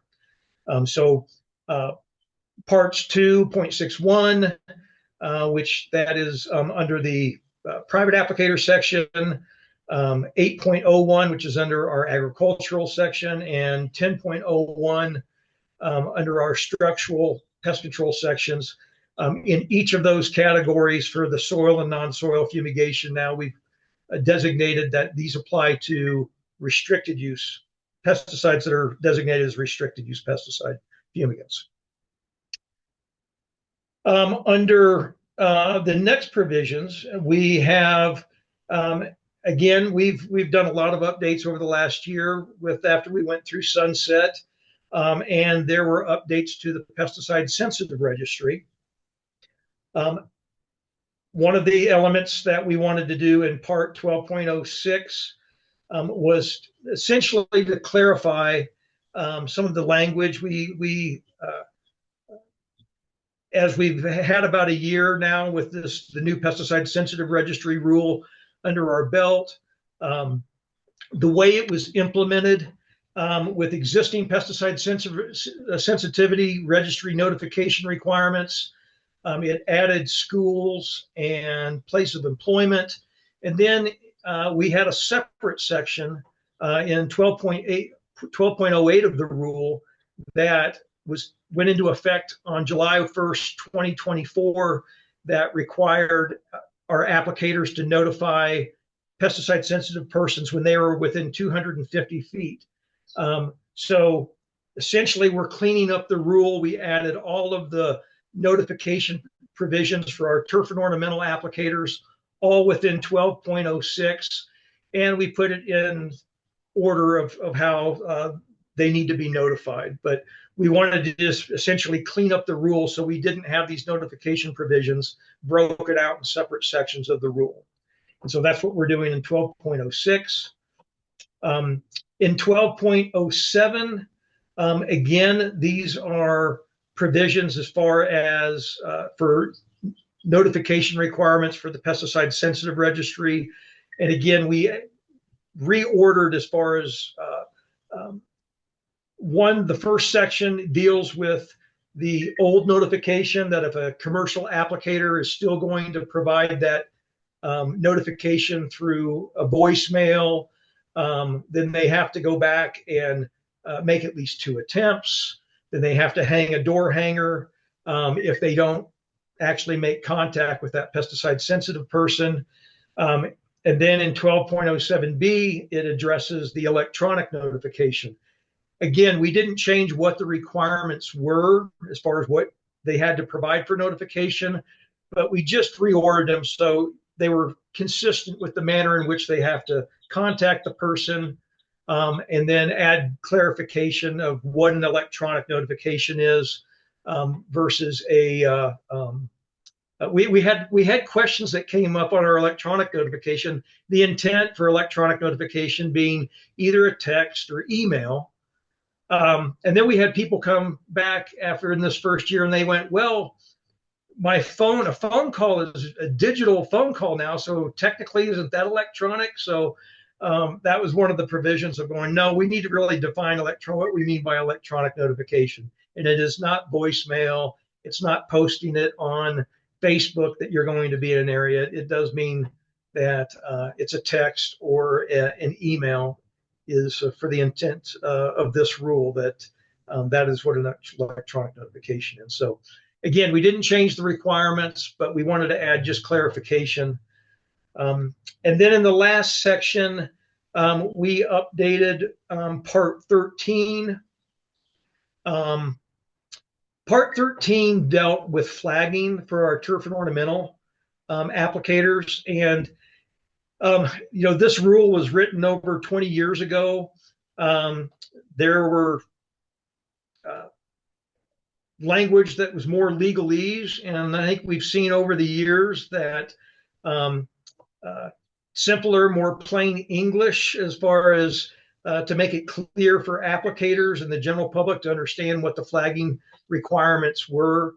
Again, we did not change what the requirements actually were for the flagging. We just cleaned up the language to make it read a little simpler, to make it more clear for the regulated community and for the general public that may read the rule and want to understand as far as what the requirements are for flagging. I'll say specifically one of the, and I'll say about 15 years ago, we updated the rule for multi-unit complexes. That the rule originally used to be that an applicator had to post a flag at the entryway, so at the driveway going into a multi-unit complex. Again, decades ago, we decided, we identified the fact that someone living within the complex, if they walked out of their townhome, there may be a common courtyard that may have been treated, and that if we didn't require flagging within the property, they may not realize that the area has been treated. So we updated the rule to require that. Again, I want to say that was back in 2007, 2008, when we actually updated that rule. Well, since that time, then, as the rule was written, and with the legalese language that there was confusion where people started to question of going, well, does each individual piece of grass that may be treated within that property have to have a flag? That was never the intent. The intent was always designed that if someone within the property or entering the property, as long as they could see a flag within the property, that was the intent, to be able to notify the public of that it had been treated within those areas. So we reworded and updated the language to make that requirement and the intent of that provision more clear. So those are the updates that we're doing, and I'll be happy to answer any questions that anybody has. Thank you very much, John. Does anybody have any questions for John today? And I know we do have the hearing is scheduled for June 18th. And again, those notices have gone out to the industry and all stakeholders. All right. Thank you. Thank you very much. Thank you, everyone. Have a good day. Now I'd like to introduce Todd Inglis with the brand fee inspection proposal and process efficiency initiative. Good afternoon, everybody. Thanks, Jeff. Appreciate it. Sorry, I don't have as nice of a background as many of you have. We just wrapped up the Wild Horse Working Group meetings in Grand Junction, and I'm getting ready to head out of here after I talk with you, but I appreciate the opportunity. Wanted to kind of go over some details, just give a presentation on a proposed fee increase that the brands division is looking at doing.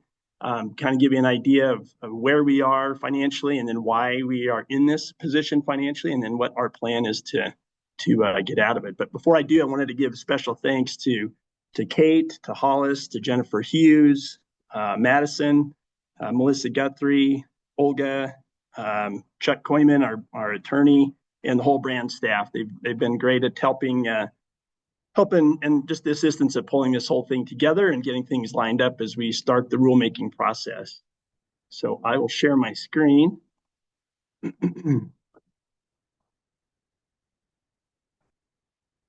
Let me know if you can see that. We can see it. Thank you. All right, thanks. So wanted to start off. This is a one pager that Olga helped pull this together with some great information. It's a good summary page. We can get that to you if you'd like. If you don't have it, I recommend getting a copy of it. It's just a good brief explanation of kind of some stats and some data, kind of where we are and why we are where we are. And then also down at the bottom, it's got a link, a QR code to our stakeholder meeting that you can register for. And we've given these out the last 2 weeks. We've had our all hands meeting where we've had all the brand inspectors in the office to do their annual training. And they all have copies of these along with the actual proposed fee increase sheets to hand out to producers as they go about their business every day. Just to give you a quick idea of where we are right now, we have 63 inspectors in 10 different districts throughout the state, 7 office staff. Last year, we drove about just under 1.3 million miles in all of our trucks. And we performed 4.2 million, we did inspections on 4.2 million head. And of course, we research and administer all 32,000 brands in the state. Our budget last year was $6.4 million. Our revenue sources for our budget comes from 2 different sources. One is what I call our daily fees. It's what we charge when we go out to perform inspections, service charges, things like that. Then the other one, that $2.3 million, comes in from our brand assessment money. So once every 5 years, we assess every brand holder, everybody who's got a registered brand, a fee, and then we collect that once every 5 years. We amortize that out throughout the 5 years, and we help backfill our cash needs as we need month to month to make sure we're whole. Historically, we have kept the user fees, the daily fees, down low so that it's affordable for people who are actually using it. Out of the 32,000 brands that we have, roughly 10, 11,000 of them actually get used every year. So we really rely on the brand assessment money to kind of help backfill our operating costs. Also, as a thing to review, we're 100% cash funded. We are an enterprise. I think the only enterprise under the state, under CDA. So we don't receive any general fund dollars. That gives us some, fiscal independence, but yet it comes with a fee, or with a price, I should say, as the state legislature passes down different requirements that we have to pay for, that we have to come up with out of our cash fund, and I'll explain how that impacts us a little bit later. Just to give you a quick overview of our activity level. Missing and stolen reports, that gray line is the actual number of missing and stolen reports we've received every year, that we've issued every year. The blue bar is the number of cattle. The orange bar is the number of horses. So you can see still a high level of numbers of reports. You can see the total numbers going down, but I think that's basically just reflecting the contraction of the cattle herd. We're having maybe fewer cases, but actually more animals per case. That trend line is going up. And again, this one will just kind of show you really quick kind of where we are in as far as inspections from year to year. So you can see that the number of head of cattle is decreasing, number of head of horses is decreasing. And again, on sheep, we only inspect sheep only upon request. So that's not a really reliable source of revenue when you look at that. The alternative livestock is also on a decrease. So when you're running a business that is generating revenue from a per head fee, when you see your number of head inspections decreasing, that's going to obviously impact the revenue as well. This is probably the main slide here that I want to show you. Kind of encompasses all of this together. as you can see, the last time we did a fee increase was 2016. So it's been roughly 10 years. 2017 was an assessment period. 2022 was an assessment period. The next assessment period for us would be 2027. The blue line are those daily fees, the revenue that we get from those kind of daily charges. The orange line up there is our expenses. The yellow box that you see there, that tan or yellow box, that represents the total amount of money that we have to spend. So that's our daily revenue plus our amortized assessment fees. Does that make sense? So that yellow box is really the amount of money that we have to spend.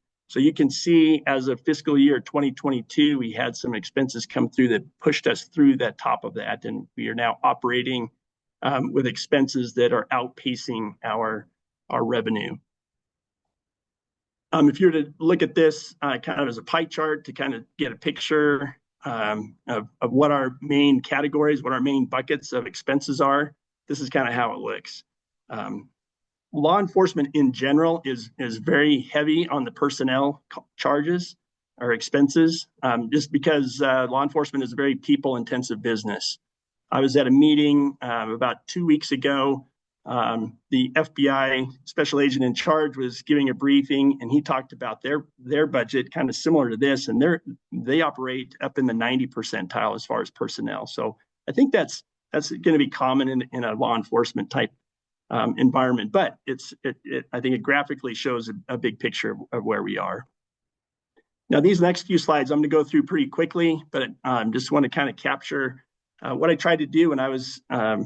I've been in my position now 1 year and 3 months. So not long after I started, I wanted to get a better picture of what these expenses look like. So I put them in charts because I think more along lines and pictures. So what I try to do is get all of our expenses and put them into buckets that would be easier to kind of absorb or understand. So you can see our truck purchases kind of all over as we could afford to do them. This last year that we purchased 6 trucks. They're going to be booked into our budget in fiscal year 25. The last time we bought 6 trucks was in 2020, and look at the difference in price. So price of vehicles from 2015 to 2025, it's gone up 143%. Truck repairs has gone up 385%. Due to through the pandemic and just the rising costs, we have not been able to replace our vehicles as fast as we normally would.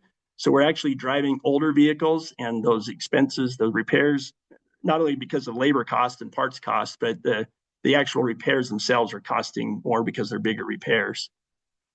Fuel, and we're just kind of tracking that. There's not much we can do on fuel. Our IT expenses have gone up quite a bit, 390% since 2015. And you can see in that fiscal year 22, it went up almost $100,000. I'm suspecting that might be what helped bump us through that revenue cap on that complicated slide. But we're working on some elements here that I'll describe here in a minute to address that. Another big area, of course, is that personnel. Last year, as you know, the step pay plan kicked in, or I should say this year, it kicked in. That has increased our costs roughly $570,000 per year. So as we're going through this fiscal year, that's really eating up the cash that we have available, and what has increased the time or has decreased the time frame that we have where our cash is running. We're running through our cash faster, basically. But again, I think that definitely was needed for our employees, but it came at a heavy price. What would this look like? What does this look like going forward? If we did not look at doing a fee increase, I wanted us to represent or show you this chart here that goes through the rest of this fiscal year plus next fiscal year. And don't worry too much about all the details and the numbers, but Jennifer Hughes, our CFO, has done a great job of helping me put these numbers together and forecast where we are.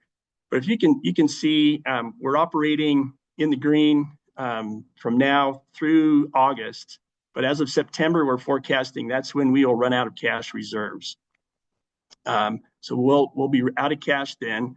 October, we come back up into the green, basically just due to the numbers of inspections that we'll do during the fall run. So that'll increase our revenue a little bit, enough to get us back up in the green. But then as we go into the rest of this fiscal year, we'll be operating in the red. What happens when an agency does that, like ourselves, like an enterprise, we will have to start drafting from the state treasury. And of course, with that, kind of similar to a bank account, if you overdraw an account, the bank will cover you, but you have to pay a penalty fee or interest. And so the numbers down there represent what we would be doing month to month, the shortage that we would have. So basically, if we didn't do anything by the end of next fiscal year, which would get us right up to our next assessment period, we would be looking at a deficit of $2.8 million. So I'm not a big fan of thinking that we can just raise fees and get us out of the financial situation that we're in. So what we were looking at is also, in addition to raising fees, which I'll get to in a minute, looking at how we can do things division-wide on being efficient and trying to improve our processes and reducing our costs. So I'll highlight a couple of things that we're working on right now that are either underway or already completed. As we get vacancies in positions, we're delaying filling those, or we're just not filling them. We've already had a couple districts that have made supervisors there have made the decision to not backfill some of those. And then we're really just taking time to investigate that and see if it's really needed in those places or not. Not long after I started, we started doing some automating of some procedures. So we have some things that are already completed, auto converting some of our certificates that will help make things efficient, reduce time in the office. We've got paperless billing and assessment processing functionality in place and ready to go. We are working on the brand assessment email functionality, and we're also working on a paperless registration and processing functionality. So kind of just using technology to automate some of the things that we normally do. We're also in a big process of converting databases. We have an old database that's not supported anymore by the developers, and so we're working on getting that over. So that'll be more steady, and we won't have issues that we're currently having with that now. We also just finished an efficiency study. We had a steering committee that had all 10 district supervisors. We received input from a board, from industry, and from line inspectors about areas and things and issues that we could look at to improve our processes and try to reduce our costs. So you see these focus areas there. Those are all the areas that we looked at and really dove deep into that and try to pick things apart and see how we could do things better. And are there any financial gains that we could do in that? Throughout this whole process, I have been really adamant that we maintain or increase our service level no matter what we do. So as we're looking at kind of cutting things back and reducing costs and all that stuff, it's been my mantra that I've been trying to communicate to all of our inspectors and our supervisors that we got to maintain or increase our service level and not let any of that drop. So that's high in mind of everybody in our division. Some of the things that we are looking at that came out of our efficiency study, of course, I mentioned about vacant positions. We're looking at potentially redrawing district lines for efficiency to make sure we have the right people, the right number of people where all the cattle are. Because as we all know, the cattle, they're not always where they used to be, right? The industry has shifted, and we got yearlings and cow-calf parts of the industry that have kind of shifted places. And so we're looking at that. Looking at how we do our vehicles, maybe there's some lease options that might be more attractive or might be more affordable as opposed to actually purchasing the vehicles, maintenance contracts, things like that. Also looking at how we can do some cost reduction on some of our IT items and other general billing items. Jennifer has already looked into that, and we have some things in place that looks like will save us already about $132,000 a year. So that'll be a big help there. Alternative livestock also kind of rose to the top as probably some areas of how we do that is inefficient. We're already shifting the timing of our inspections to off-peak times so that our inspectors can do that a little bit easier. And also looking at RFID tags for the elk and fallow deer to try to help reduce time spent and other issues with those inspections.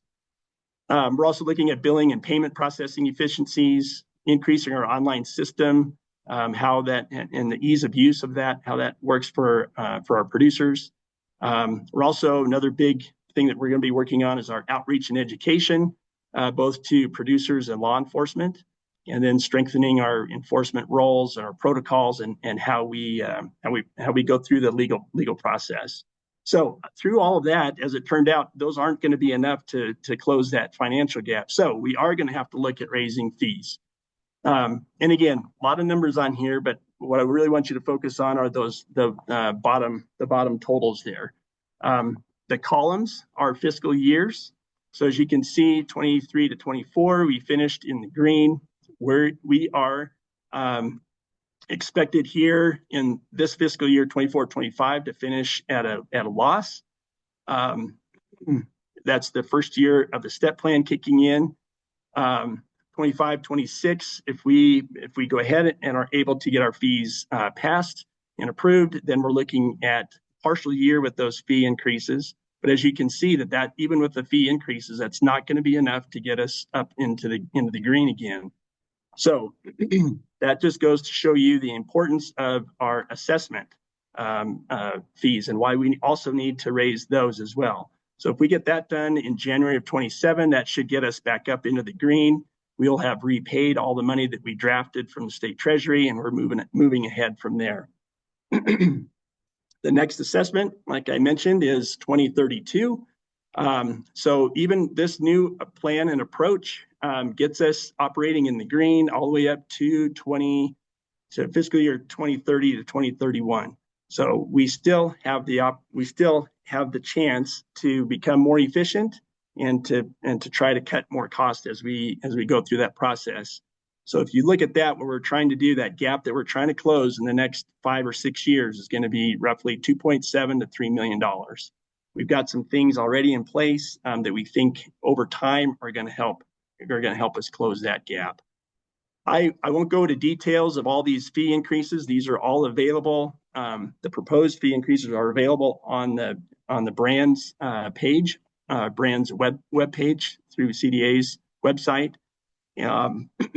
Big thing, I think, just to highlight a couple of the big changes there. A new brand application would go from like $200 to $300. Minimum stops across the board. We did some calculations. Minimum stops were costing us about $46, and we had been charging $20 for several years. So what we're looking to do is increase our minimum stops from $20 to $40. Country cattle inspection would go from 65 cents to $1. And then feedlot to slaughter would all increase proportionately there. Per statute, it's based all on the country cattle, on the country cattle fee. Horses would go, inspection would go from $2 to $5. And then sheep would go from 40 cents to 60 cents. Then alternative livestock inspection would go from $5 to $7. And we're looking at some bigger increases in the alternative livestock. Our efficiency studies show that we're really losing a lot of money in servicing that part of the industry. So looking to try to bring some of those prices up to help cover our costs. And then, of course, our other big one there is the brand assessment, proposing to go from $300 to $500. If you looked at this, how this compares to other states, our current is that orange bar. Put us within the lowest 3 states out of all the brand states on country cattle inspections. This increase would be reflected there in that yellow bar, would get us up. We're still be probably right in about the middle of the pack. So we're still, quote, affordable if you look at compared to other states. This is how it looks on horses. Again, we're still relatively low in what we're charging for horse inspections. This is what it looks like for the feedlots. Not all states do feedlots, and ones that do charge differently. So what I did here is just to show what the current fee is in the blue, what the proposed fee is in the orange. Our rulemaking timeline is looking like this right now. So right now we're working on getting this socialized out to industry. I probably spent the first 6 to 8 months talking about what our financial situation was. Spent the remaining 6 months or so talking about why, and now I'm out there trying to socialize this and talk about what our fixes are. So all the way through, it looks like if we can hold to this timeline, we'll have our rulemaking hearing on the 15th. A big industry informational meeting that we're trying to get everybody to dial into would be on the 27th of May. And if things work out right, our fees would become effective on the 14th. We actually start collecting on the 1st of October. Thanks for your patience. It's a lot of information I know to go through, but happy to answer any questions if you have anything. If not, I appreciate the opportunity to just be able to talk this over with you. Hey, Todd. Thank you very much, Todd. There's a lot of information there, and a lot to go through. So thank you. Yes, sir. Just one comment, Todd. So in part of the payment efficiencies, will you be able to take other types of payment at the inspections? Because right now, the brand board and my horseshoe are the only ones that I write checks to. I'd rather not own checks anymore. And so what about electronic payments at the site of inspection? Yes, ma'am. That's a good question. Something we're definitely looking at.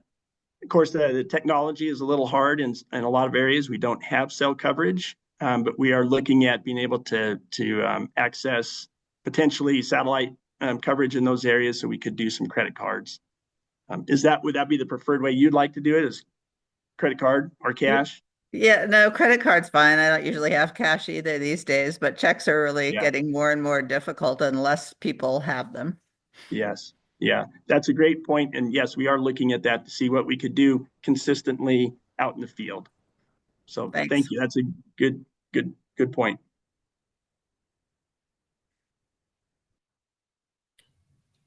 All right. Thank you, everybody. Appreciate it. Yep. Thank you, Todd. Now we'll move on to Amanda Laban with the Climate Smart Marketing Grants. It's a presentation. Great. Thank you. Hi, everyone. Good afternoon. Thanks so much to the Ag Commission and to Deputy Commissioner Hollis, Glenn, and Amara for carving out time for me to present today on the Climate Smart Marketing funding opportunity. I'm going to share my screen, I believe. Just see if I can get the right thing open. Okay. Can you all see that? Yes, we can. Okay, great. Thank you. Okay, so again, my name is Amanda Laban. I am the Markets Division Director, and I'm just going to provide a high-level overview of our Climate Smart Market Expansion Project. This was a funding opportunity that we created this year to build demand and capacity for climate smart commodities and products in the marketplace. We opened this the end of February and accepted proposals through the middle of March and actually awarded those proposals in early April. And the performance period started at the very end of April and it goes to the end of the fiscal year. So this has been a short period to award funding, but we were really excited to receive almost 40 proposals for this. We were able to select 3 of them and award them the maximum amount, each of $30,000 for that total of $90,000 that we had available. And the overall goal with this funding was to incentivize innovation and development of climate smart market opportunities by removing some of the risks of entry and startup. And now I'll just cover the 3 projects that we awarded so you get an idea of the scope of the work that's going to be done. The first one is Centennial Ag Trading in Brush. They requested funding for enhancing their facility by purchasing a new grain bin.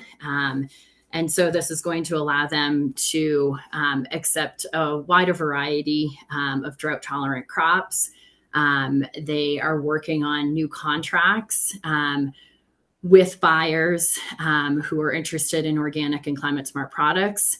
And they're maintaining premium prices by purchasing these products directly from local producers at that higher rate because of the way that these crops are being grown.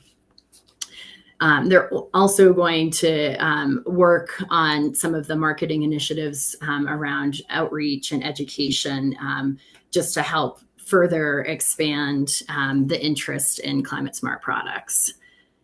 The second project was with Olander Farms, and they are a climate smart farm that grows and malts their own barley.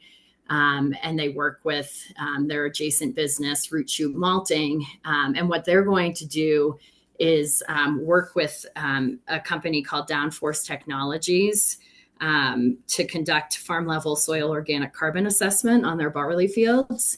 And they're also going to do a comprehensive greenhouse gas emission assessment using their farm data and verified emissions factors.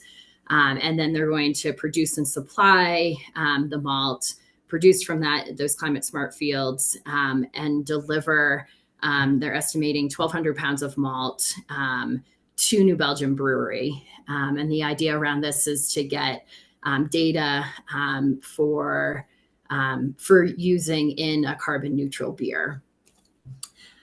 And then the third project is based out of Monte Vista in the San Luis Valley. This is with Tumbleweed Bread. They're a whole grain artisan bakery, and they are working to increase capacity for processing and storing climate smart grains in the valley. The funding for them will go towards equipment purchases and facility enhancement to increase regional processing and storage capacity for climate smart grains. They'll be working with a local farm in the valley to increase the volume of millet production for human consumption. And they will be purchasing a dehuller for millet.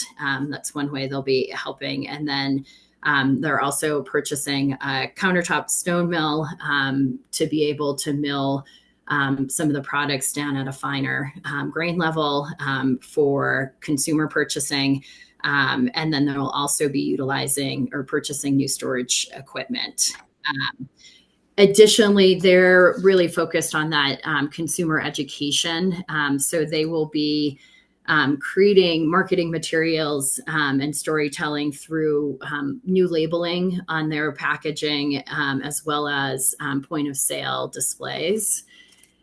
So this is just a broad overview of the three projects, the opportunity that was provided. This was essentially a pilot funding opportunity that the Markets Division and CDA created to explore what the best impact could be with our Climate Smart program and how that interplays in the marketplace. I think that's all I have. I'm happy to take questions.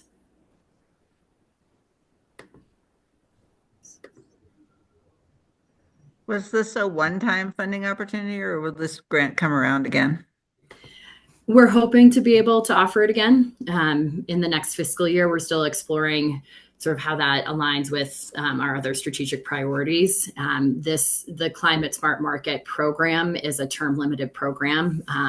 And so we only have funding through the end of the next fiscal year. So we're just trying to strategize using the funding best. But we're hoping. Yeah. Thanks, Catherine. All right. Any more questions for Amanda today?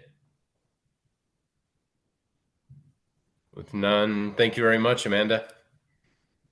Thank you. Have a great afternoon. You too. We are going to move on to commission member updates, and just to honor our timeline here, I would just ask that commission members would just give us the most relevant part of their updates so we can hopefully get wrapped up here by 3 o'clock. Do we have any volunteers for updates?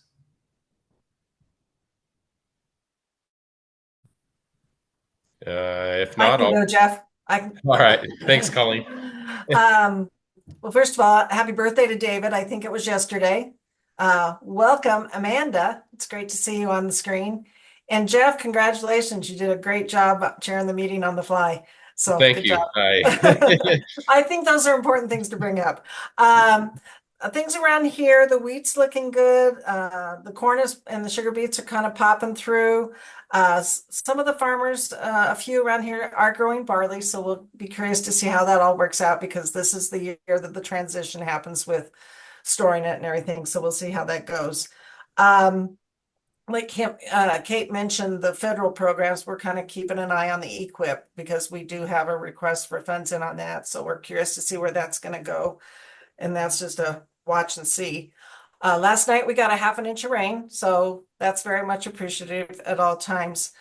Kent just got home from a Highland Ditch meeting, and they're concerned the snowpack and the runoff is not looking good. So concerned about what the water is going to be like for irrigation this year. I did listen in on the division meeting that Bethany was mentioning. If you have the time to do that, you should, because you learn a lot more of what's going on, even more so. So if you have a chance to do that, to listen on, that'd be really good. Yesterday we attended a memorial for John Stenzel, one of the probably I don't know how to describe John. If you know John, he was very influential in agriculture in the state of Colorado and across the country. And it was a very nice memorial for him. And lots of people from the ag industry were there. So a lot of good networking, which is what John would have wanted to have happened during his time. AgWell, that's through Rocky Mountain Farmers Union, was featured on Kyle Clark's 9 News show as a fundraiser type thing. And it was featured to talk about the mental health with agriculture and everything. So I thought that was a real positive thing to see happening. And hopefully the donations came in across the state for that.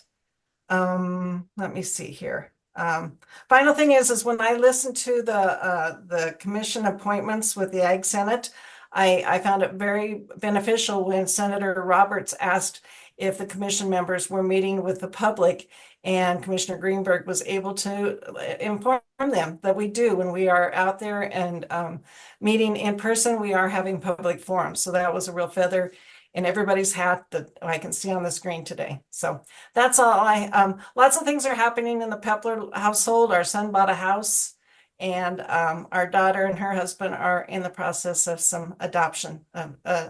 So a lot of things going on around here. Kent and I are kind of bored compared to our kids. Great. Thank you very much, Colleen. Any other volunteers out there? Sure, I'll go next. Thank you. So over here on the Western Slope, it's been dry. We get storms that kind of go over us, and then we get a bunch of wind that dries things out further, which we didn't get any rain. Everybody's been irrigating, and I'm looking at first cutting starting, probably in a week to 10 days around here. I was driving around. I was up on the Grand Mesa yesterday, and there's still quite a bit of snow up there. The rivers, I looked at the Gunnison and the Colorado, they're up, but not raging. And so there's some water coming down. You know, it's muddy water because it's been raining and melting. So, I would put it at a below average runoff for both of them. The upside is cattle prices are really phenomenal. And with the closing of the border to Mexican cattle, I expect if third and fourth quarter, those prices might increase even further for feeder cattle. So, I don't know if we're going to be herd rebuilding anytime soon, because I think people are taking advantage of the high market right now and cashing out almost everything that they can. So, that's about it. Other than attending the range rider training, I went to the Mesa County Cattlemen's meeting, and prices and water were top of line topics there. So I guess that's about it for me. Looking forward to seeing everybody in July. Thank you, Catherine. Do we have David on the line?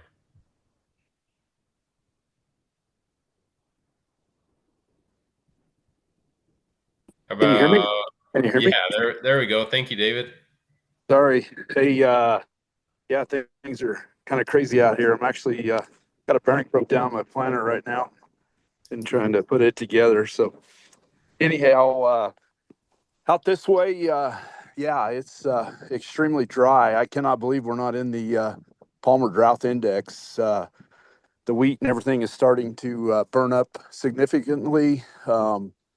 I would say a lot of it, if it doesn't see rain in the next week or 10 days, there won't be much of a wheat harvest. And the ironic thing about it is we had a storm go through last night, and we actually had some hail, a lot of wind, very little rain. Even talked to a neighbor about 40 miles west of me that actually had some wheat that got hailed out. They up in that area, a lot of straight line winds, a lot of tree branches broke off. About 30 miles to the south of us, we had a neighbor that lost I believe it was a 107-year-old barn, historic family barn. The wind just took it over up towards Holyoke and stuff. There were straight line winds. I think broke off 150 some power poles, tipped over. I think we hear of it in the neighborhood of 15 to 20 sprinklers. And then that thing went on across Nebraska after it left here. Commodity prices are a concern. Almost seems like they're dropping daily. I think last month or maybe the month before I was talking that sugar prices were pretty good, but they've even taken a hit now.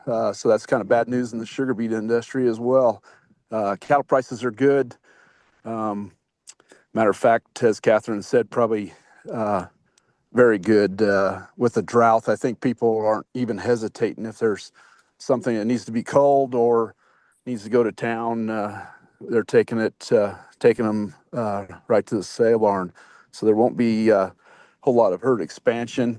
I did hear a little bit of bad news off National Beef Wire yesterday. There's some guys out there doing surveys, starting to see less of the consumers being parking lots being full, I guess, if you will, like around Texas roadhouses and things like that. They kind of start watching those things. So maybe the prices in the restaurants and stuff are getting a little bit pricey for some of the consumers, or they're cutting back themselves. But yet the American consumer still preferring the protein in general. So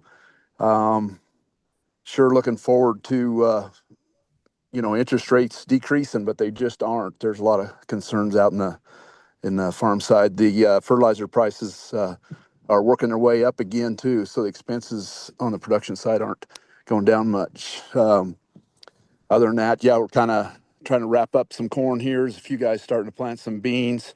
Green chop started yesterday out here in a few instances. Just crazy. Potatoes are all in this direction. There probably will be a few sugar beets replanted with that hail that went through. It just enough.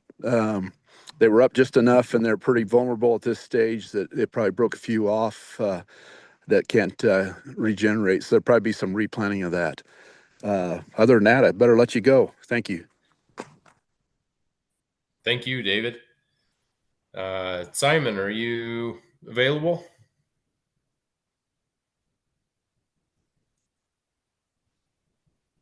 Hello, Jeff. Can you hear me? Yes.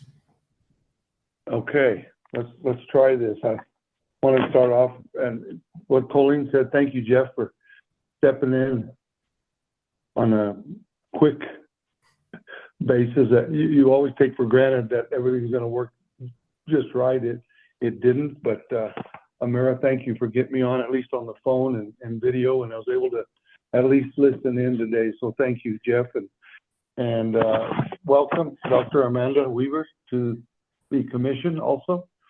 And I won't take much time here. I reiterate that everybody's seen a effect on our water. We did find out here recently that we're getting 30% of our water allocation here in the Southwest. So we did have to let about 1,100 acres of our red winter wheat go by the wayside. There's just no water to water it up. So I had to make the phone call to the Cortez Flour Mill, not to be expecting any wheat from us this year for their production, for their flour. We are going into our first cutting of alfalfa Tuesday, and we have 2,900 acres that we will be getting the first cutting on, and then we'll start slashing fields at that point to see how much will we have water to keep for a second and a third cutting on that unless we see other moisture. And like it was mentioned earlier, the cattle prices are up, so we are trying to hang on to our biggest commodities, which is alfalfa, dairy hay, and our cattle operation now that they're getting ready to start going to the high country. And then we'll see what the fall brings to be able to bring them back with what type of feed we'll have for them. Bow and Arrow, they're doing fine. We did end up having some corn that I did not sell through the 2025 season. So Bow and Arrow brand will be fine with corn, yellow, white, and blue through 25. We are planting a 46-acre cornfield for their needs for 26, not knowing what will happen. And we have enough corn, I think, in the grain bins for their use for this year and next year. So that's one good thing that possibly Bow and Arrow will continue their production with what corn we have. As was mentioned earlier, I was able to attend a dinner on April 22nd with Commissioner Greenberg and Congressman Hurd and discuss a few things pertaining to some funding that we still have that we're hopeful for, pertaining to 48 new pivots to NRCS.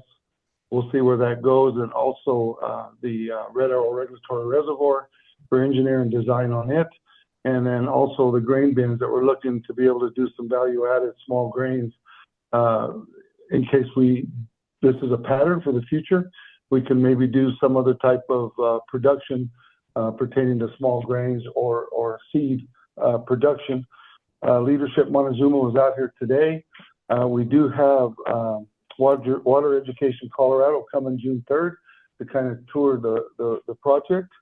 And other than that, we're going to hopefully get a good first cutting of hay, which will help us financially go through the summer months. And hopefully I'll have some good news next month that we got some moisture or possibly some of these grants that we're dealing with that'll continue down the pike to keep us going through 2025. And once again, Jeff, thank you for stepping in and did a great job. Thank you. You're welcome. Thank you, Simon. Welcome, Amanda. Can I call you out and let you explain what's happening in your neighborhood? Sure, I'd be happy to. Let's see, I'd say I'm up to my ears, but I'm actually up to my ankles in chicks, both turkey and chicken. And what else? We've entered hail season on the west side of the Denver area, and we had a pretty heavy one yesterday afternoon. So I'm still finding out what was coming up that is no longer coming up, but that is part of Colorado, as we all know. So that's the report from where I am. Thank you, Amanda. What's going on my neck of the woods? I share the same water struggles it seems like the rest of the state is struggling with here. We're about in the low teens as far as percentage of snowpack, and the river's really high right now, and we're getting a little bit of groundwater runoff, which is really good. But hopefully that'll last a little while, but the snow is disappearing fast in the mountains. The biggest problem challenge that we're encountering right now, we have one of our processors of cold potatoes. Their facility burned down about a month ago, and so we've lost capacity for cold potatoes in the process of that. So we've been reaching out to livestock producers, other avenues for cold potatoes to be able to get those put to a beneficial use. So that's kind of been a challenge for potato processors here in the valley. Potatoes are about all planted. I think we're 95% planted here in the San Luis Valley. A lot of my neighbors are wrapping up this week. barley looks great. It's been a little bit cooler spring this year, so the potatoes aren't coming on quite as strong as they normally would, but they're looking really good. We are dry like the rest of the state as well. So, and then I think that's kind of the highlight of my update here. So, thank you guys for bearing with me and being patient with me while I run the meeting here. And just thank you very much for the opportunity. So, with that, I think that we've hit everybody, and we're a little bit over time. So I'll ask for a motion to adjourn today's meeting. Jeff, Mr. Chair, I move we. Go ahead, David. Sorry. Mr. Chair, I move we adjourn the meeting. Thank you, David. Can I get a second, please? This is Catherine. I'll second. Catherine, thank you. All in favor, say aye. Aye. Aye. Aye. Aye. Opposed? All right. Thank you very much. And with that, our meeting is adjourned. Thank you. Thanks, everyone. Nice to See you. Bye, everyone. Thank you. Thank you.